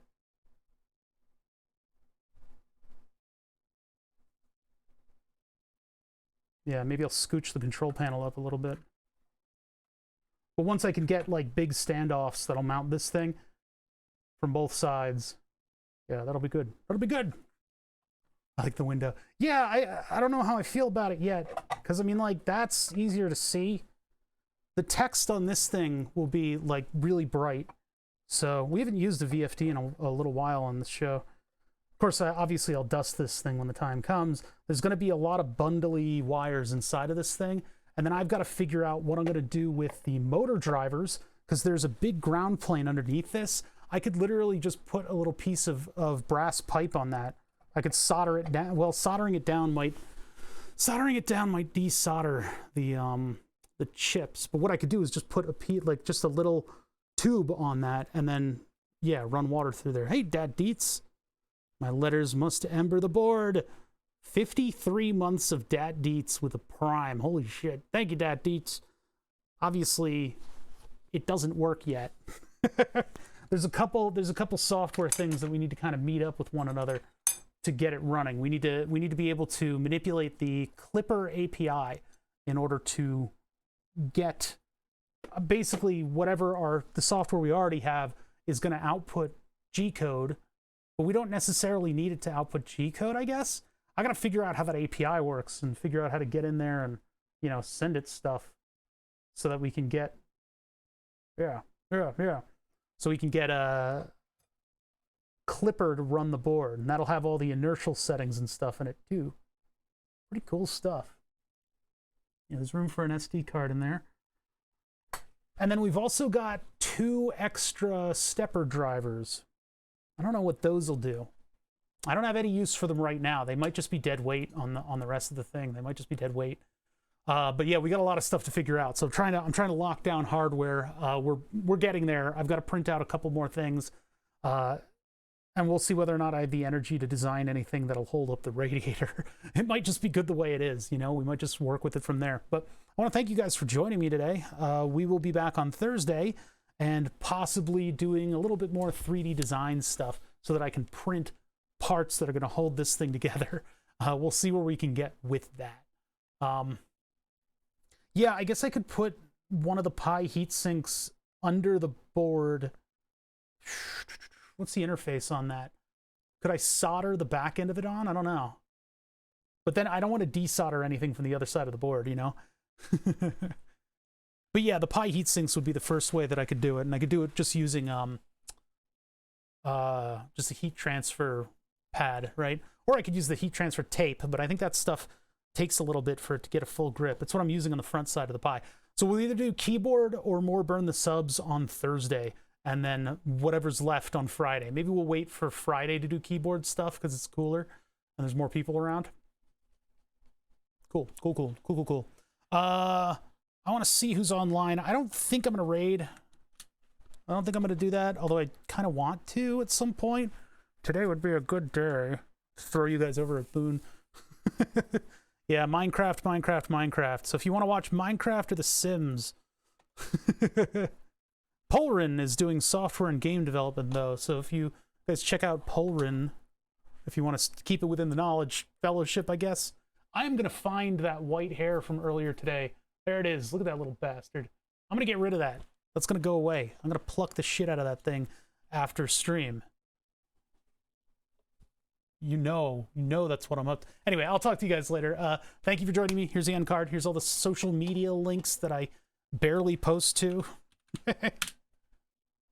And I will see you guys on Thursday. In the interim, I'll be on Discord. So I'll see you there. Goodbye.